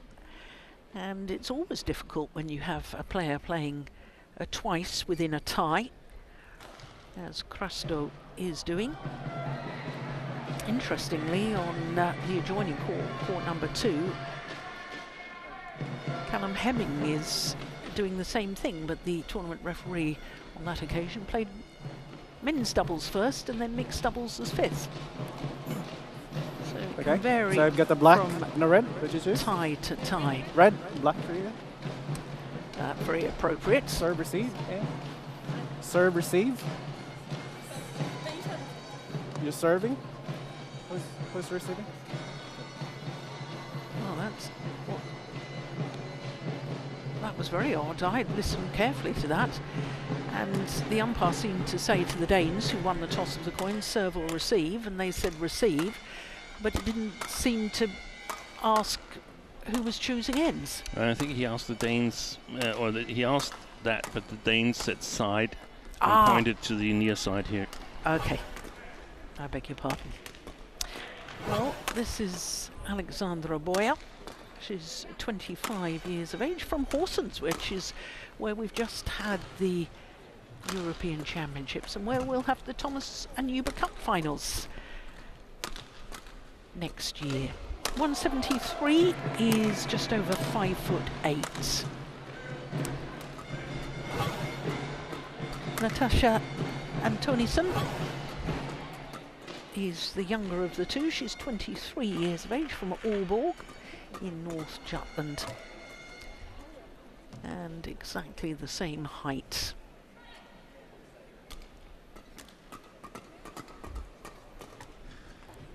Well, she's just been in the European Championship final with Maiken Thorgård, who has announced her retirement.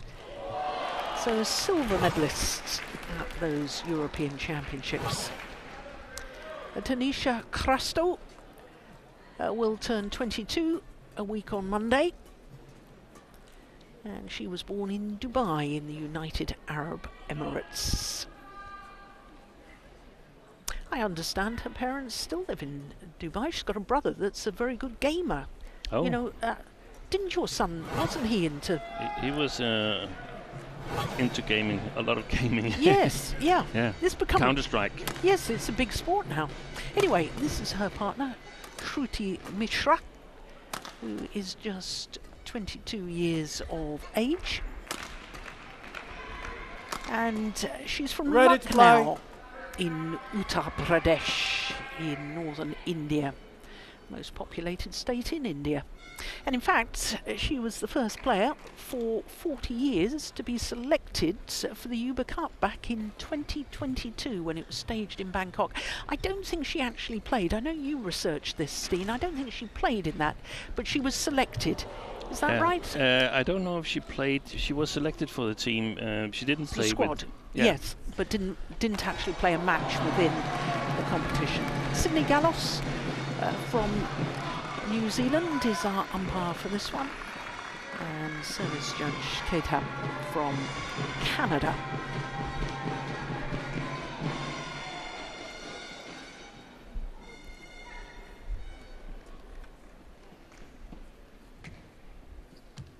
Yeah, you're right. She didn't play in the Youth Cup. She No. was selected. She was selected. Yeah. On my right, Denmark, represented by Natasha Antonison and Alexandra Boyd. And on my left, India, represented by Shruti Mishra and Tanisha Krasro.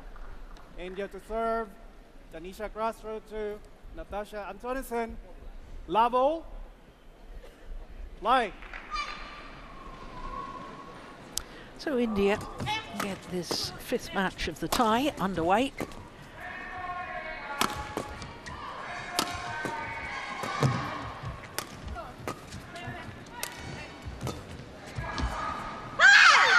That's well left. My goodness, that's some feisty celebrations after the first rally of the match. Yeah, and in a way, I like that. Yeah. You love 4 down in the tie. You've got to do something to Yeah. sort of pep yourself up. Absolutely.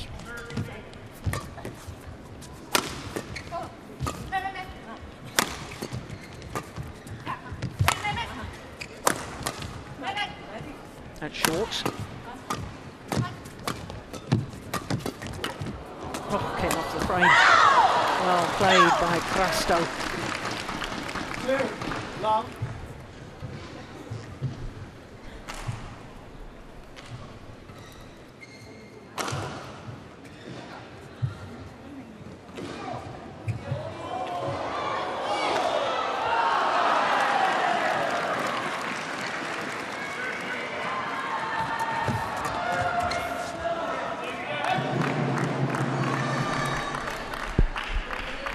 Over. 1, 2.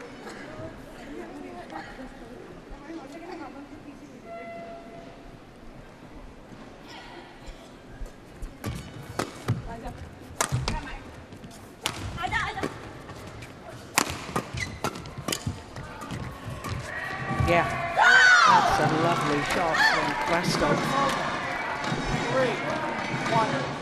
I would say she's the most experienced women's doubles player on court, although we saw her earlier in the mixed doubles, because of course she qualified for the Olympics, didn't she? Yeah. With Ashwini Ponappa in Paris. They finished 4th in the group, but they were only the second women's doubles pair from India to actually qualify for the Olympic Games. Jwala Gutta and her partner in Paris, Ashwini Ponappa, qualified for 2 games, 2012 and 2016.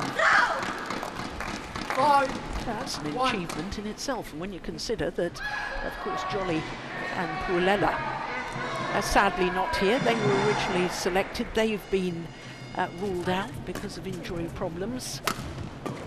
India really have been struck with, that's absolutely magnificent from Crustal. They've been struck with some bad luck, haven't they? They have injuries. But a very good start here.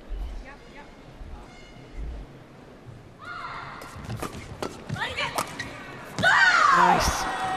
This time from Mishra. Very adventurous style both Indian players have.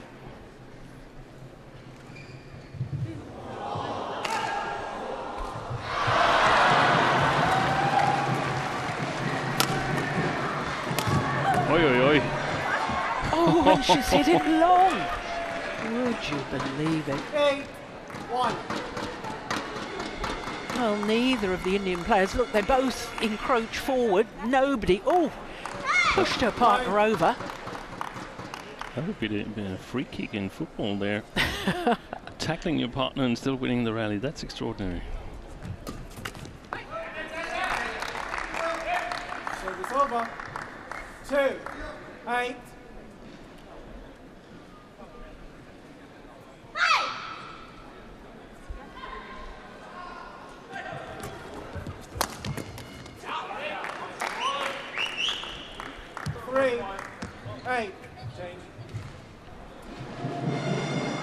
Yeah, no wonder they're looking a little concerned, the Danish coaches. Yeah.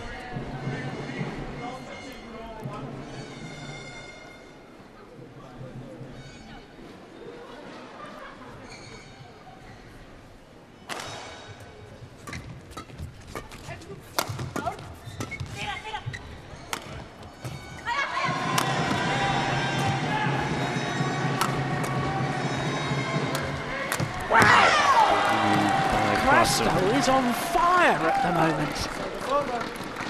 No wonder she's got a big smile on her face.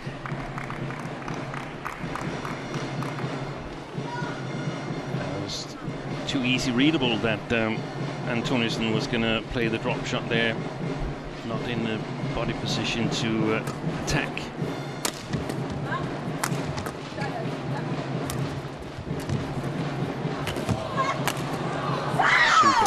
Very, very good work by the Indian pair.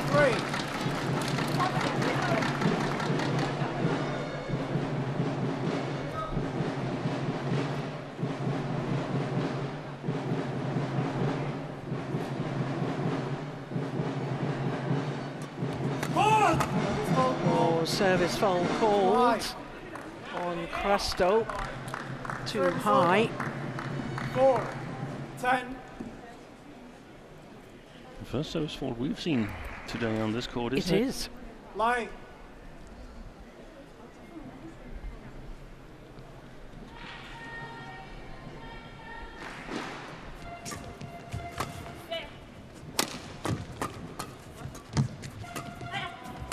It's wide. Yeah, left. Oh boy, up. 5-10. Ganesha.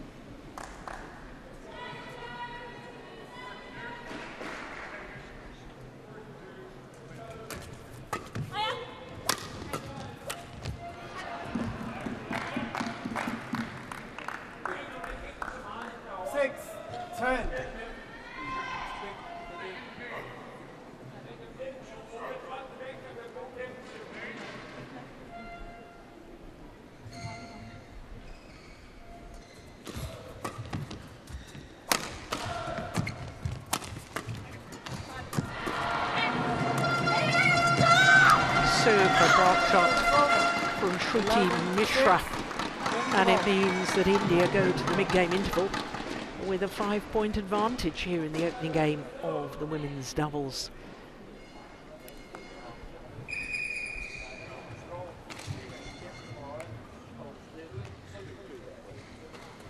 så er det ude for hjørnerne. Når det prikker gode situationer, ikke sker der ikke. Selvom du bevæger dig, kan det være. Er du lidt på køb, så spil det væk. Okay, hende med en blå streng, kan spille gul en blød her. Hvad er det? बढ़िया हमसे बढ़िया बढ़िया बढ़िया चल ज़्यादा उस boy को ठीक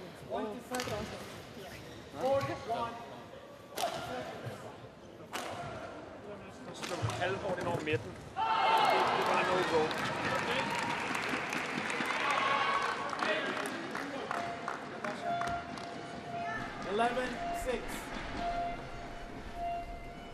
Line. So 11-6, the advantage to the Indian pair of Mishra and Krasto against the Danes. Now, I know that you and I were discussing the women's doubles selection for Denmark and the possibilities at breakfast. Of course, we don't get the team line-up until 4 hours before the tie is due to start.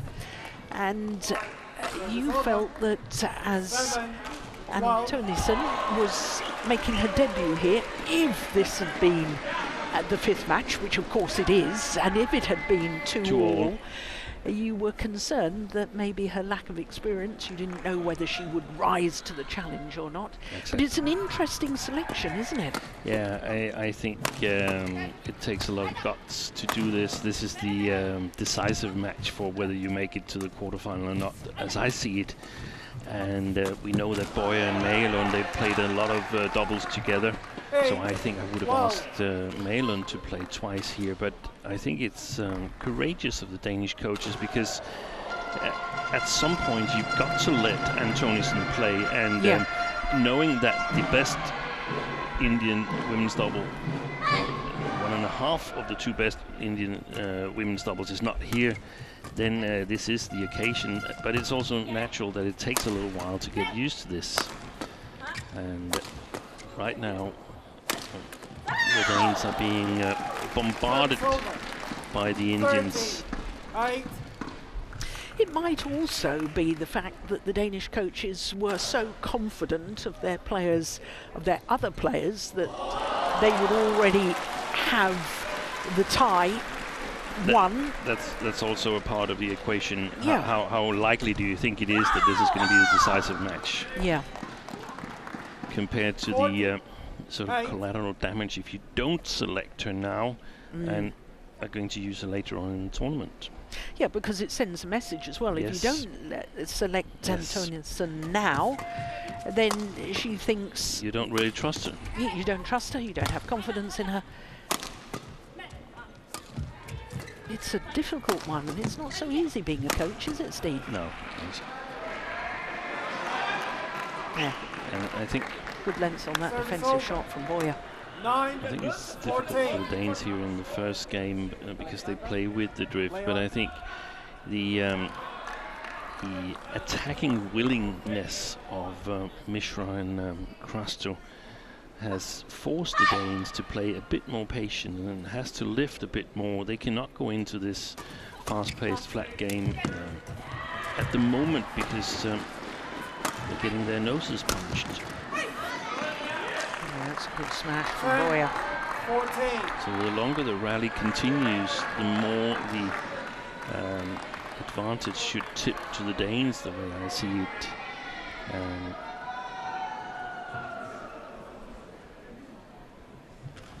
If it goes over 10 shots, then it's much more equal. That's a beauty of a service return from Krasto.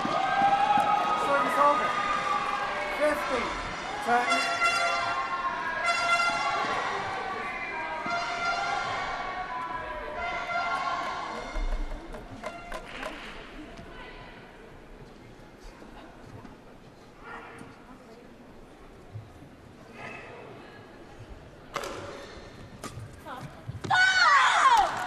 Way long of the back line.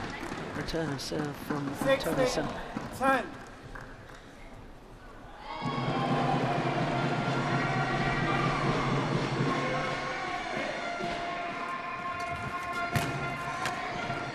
That's the kind of service return you want to make. Very, very 11, 16. Solid return from Boya.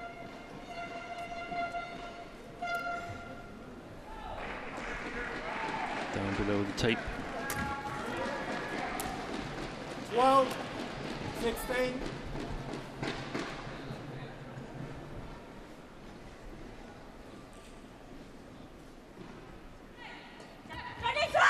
Oh, that's short. If you're going to serve out wide, you've got to push through that serve a little bit more because there's a longer distance for the serve to travel.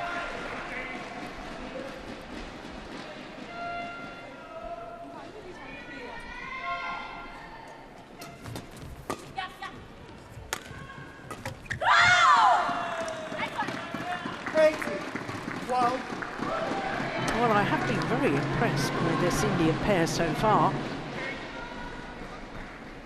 You described them as a adventurous start they made, and I couldn't agree more. They've been positive and adventurous.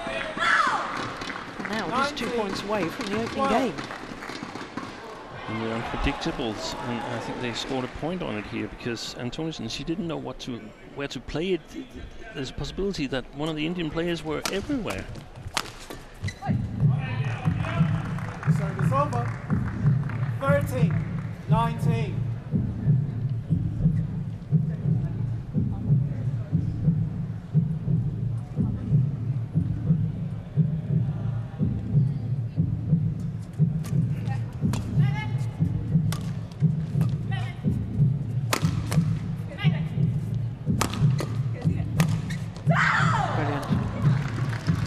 Attack from Crasto, and it's paid dividends.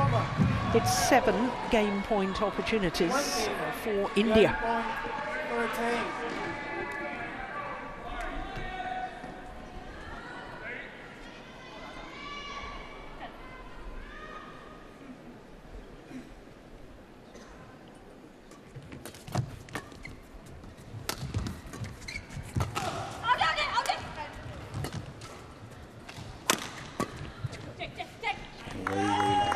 Opening game, 21-13.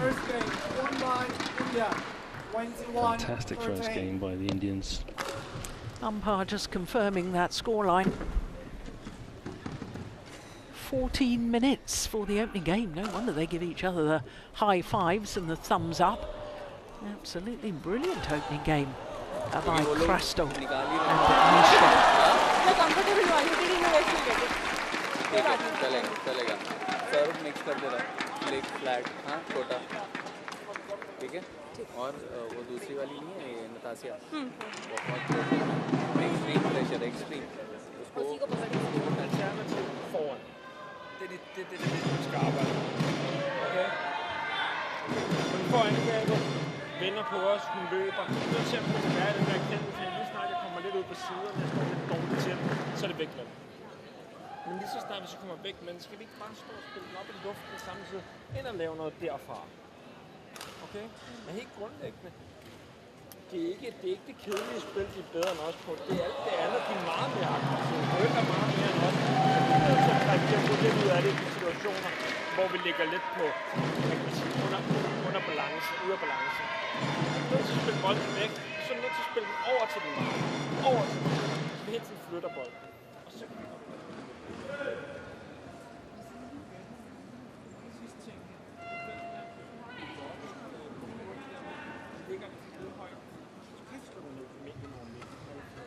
Court 1, 20 seconds.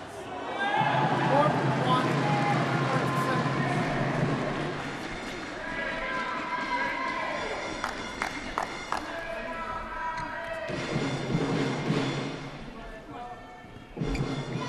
Second game. Level. Line.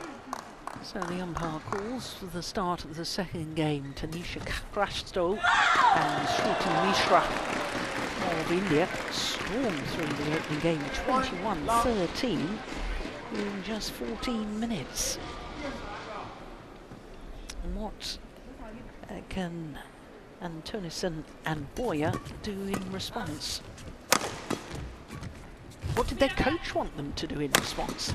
I couldn't hear all of the coaching, but he said they're not better than us in the boring parts of the game. It's all the other stuff they're better in, and that's really nice. If the Indians could hear that, they're better in the attack, in the flat game, in the net game, the follow-ups. They're taking more chances, and the Danes, they don't really know what to do. Well, chances like that last one from Krasto. Look, in she goes, anticipating, and gets the neck cord. Fortune favours the brave. Short. Oh, nobody got behind it.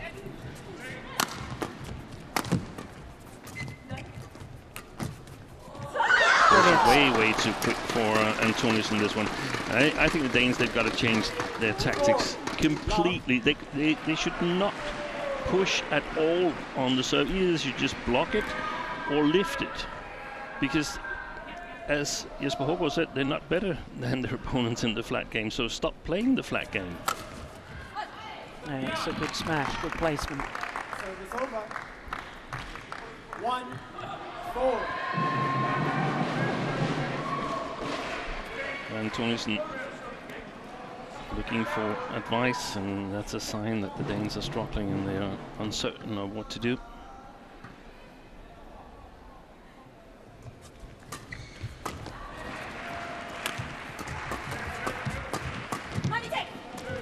Oh, that's a bit loose. Yeah. That's well played.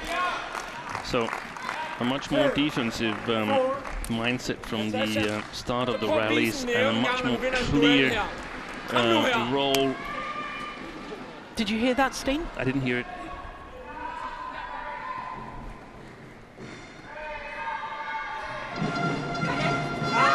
Clear objectives that Boyer should be the ones coming to the front court, in my opinion, and Antonius should take care of the back court. Boyer should challenge, because she's a mixed doubles player as well, so we expect her to have a little bit extra eye for the game on the front court. Again, error on the service return. Yeah. That's the second one out of 6. That's 2/3 of the points that's come from service returns from Antonius, and that's way too much.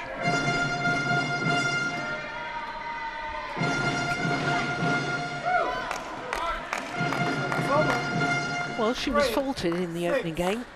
Was Krasto on serve, and I think that's just upset her rhythm a little bit. And it's the service error. Again, the Danes looking for opportunities in that situation. There is no opportunities. They're making errors. Played away, played to the back line. They're playing up against the drift now. Get the rally going. Let's see if we can survive 10 shots. Then we have a better chance. Now a service error from Mishra. 4-7.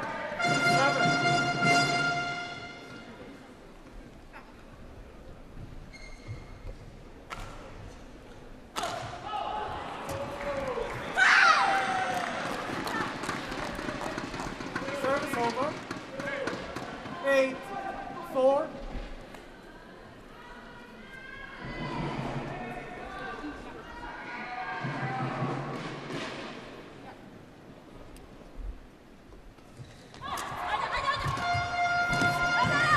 Wow, now that's better. That's good anticipation from Antonius. I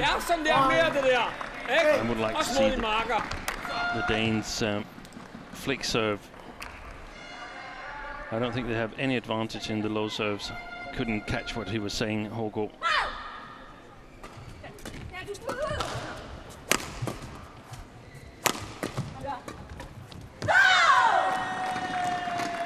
Wow, did that go over again? Yeah. 9-5. They've had their fair share of net cords, haven't they, the Indian pair? They have. Natasha.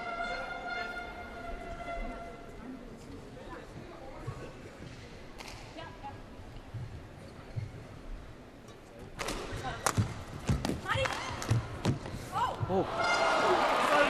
This time. That was lucky. That was another dreadful service return. Yeah, but the attempted kill, that's the first one I think they've missed on the net cords.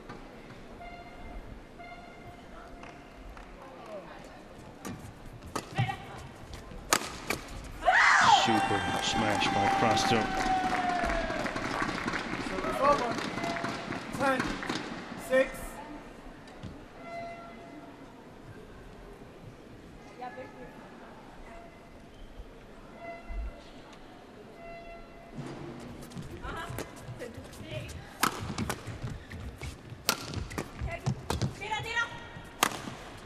Oh, that. Oh.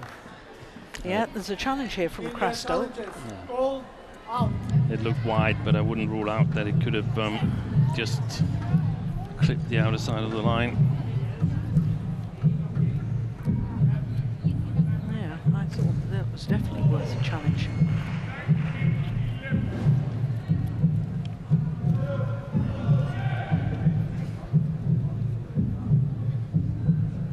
No, it was wide. Well done, line judge. Challenge unsuccessful. One challenge remaining. Service over. 7, 10. Play.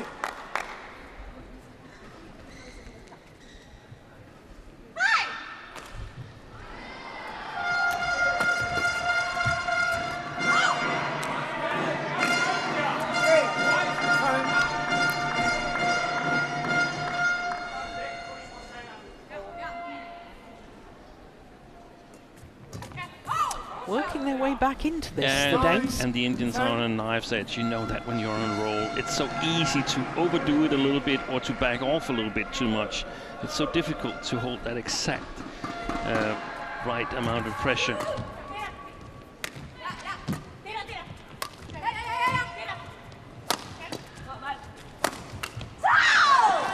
Crasto is the dominant player. Definitely. As I said early on, she was the most experienced, and you're right, she is also the most dominant player on court. India have a 2-point advantage, having already won the opening game in this women's doubles encounter.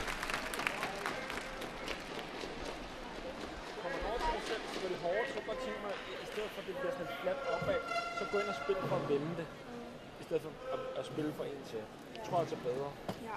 Er du enig i det? Okay. Bare kan, ja, prøv det. Altså, lige nu er det bare et forslag. Okay? Husk det her med naturen, lige nu bare stående i den, fordi den kommer til at ligge lige ned bag os i stedet for.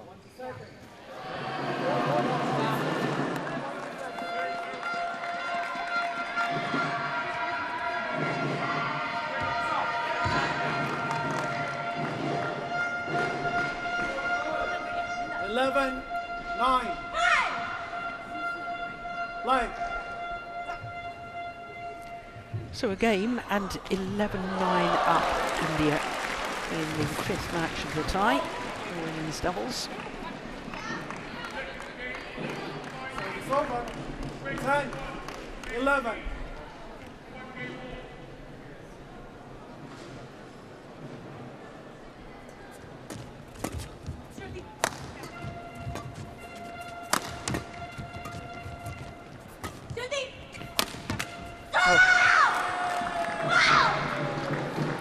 Replacement of the smash, of the smash on the right armpit of Alexander Boyle.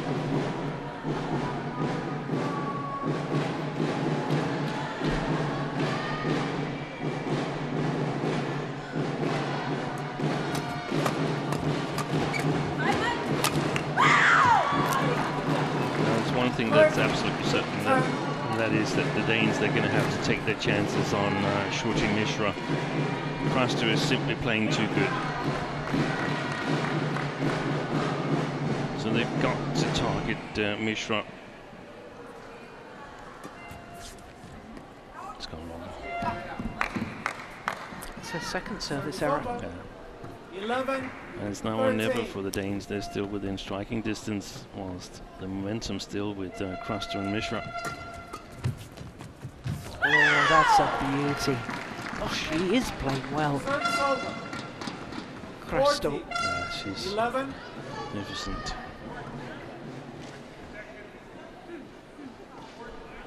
Looking to get involved on the front court. Oh, serious error from Mishra. 12, 14.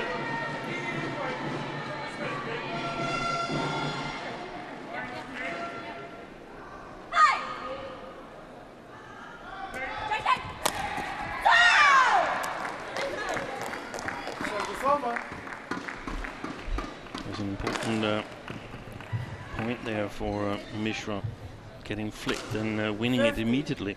Well, Boya having a word with the umpire there. I don't think she likes the verbal celebrations from Krasto.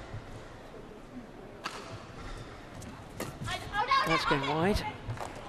Third direct return error in the second game from Antonissen.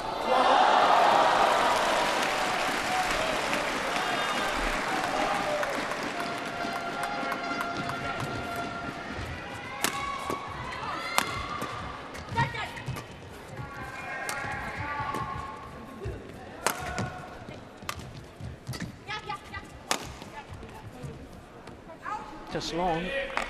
Well, one senses it really has to be now or never as far as the Danes are concerned. Yeah. But there hasn't been any signs that it's going to be now. No. So it's going to come a little bit out of nowhere. Mind you, we thought that with Lena Kiersveld. That's right. 12-19 down in that second game against Sindhu.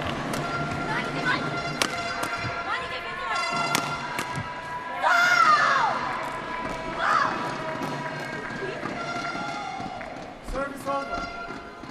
17-13.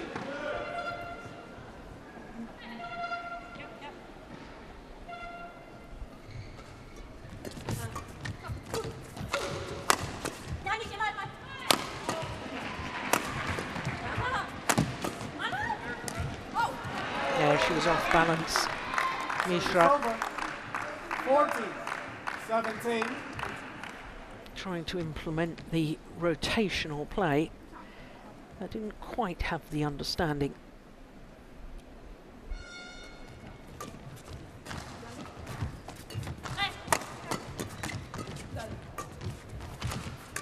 Look how she followed in. Oh my goodness, that's ambitious. And that's the thing, she always looks for the opportunity on the front of the court, Krasto, so that means that there's openings if you play it over her. Yeah. And that's a little bit easier in the second game here for the Danes. But they haven't really been able to capitalize on it.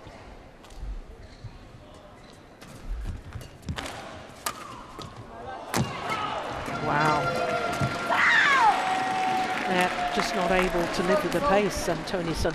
18-15.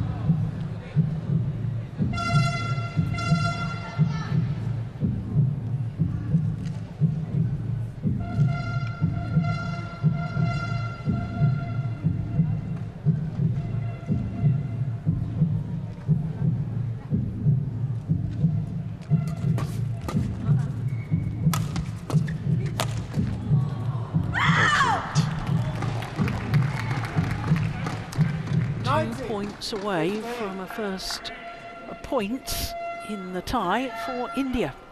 Oh my goodness, they have played well, especially Krasto. Been outstanding. Yeah, and I mean, she's sort of lived up to what we expected from her. I think Mishra has played well also, because I didn't have the same expectations for her, but she's actually also played really, really well and been able to play the support role super well in the attacking game.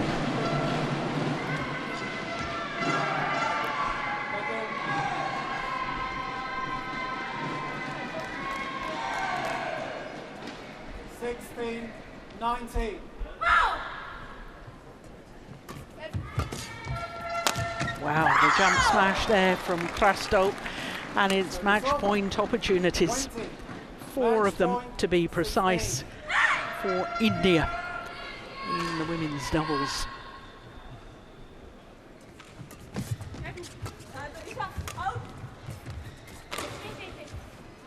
Right. Oh, that was halfway down the net from Krasto. 17-20.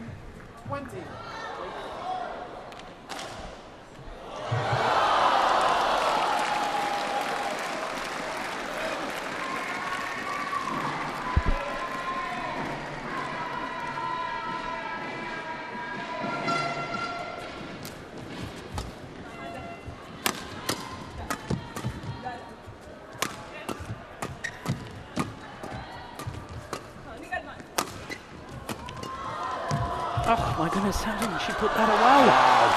That's extraordinary. Big opportunities he missed there, Mishra. And all credit to the Danes, who kept in there fighting. So 2 match points have come and gone, but another 2 remain. Longest rally so far at 25 shots. That's nothing in women's doubles.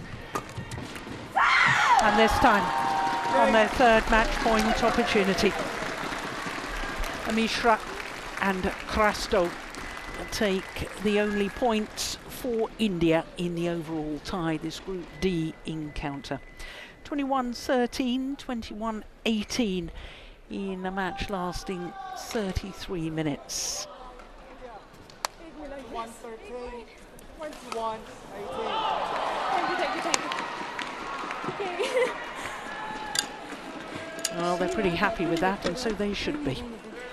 That was very good. 21-13, 21-18 is convincing. Very, very well played.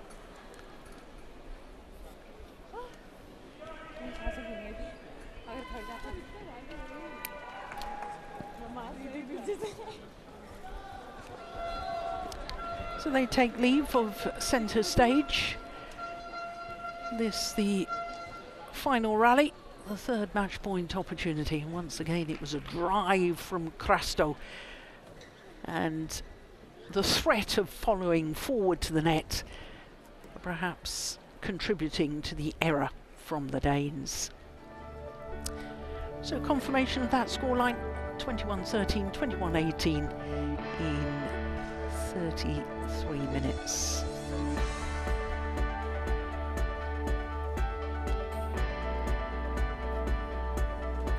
So we know that the tie has been won by Denmark 4-1, and that's how they did it. Race to a 4-love lead. Toft and Malund, well, they were superb, the European champions. Anders Antonsen had to come from 5-9 down in that 2nd game before beating Pronoy. Men's doubles was totally one-sided with the world #1s. A thrilling women's singles, incidentally, with Kiersfeldt in her 6th attempt finally recorded a victory over Pusala Venkata Sindhu, the former world champion, coming from 12-19 down in that 2nd game. Absolutely extraordinary. And Krasto and Mishra in the women's doubles, picking up the only point for India. So that concludes play for today, day 1 of competition here in Xiamen at the 19th staging of the Sudirman Cup. We do it all again tomorrow morning on court number 1. We will have the 4-time champions, Korea against Canada, and in the evening China, the defending champions, against Hong Kong, China. 9:30 the first session, and 5 o'clock in the afternoon. Steen and I will be back for that evening session. Until tomorrow, bye for now.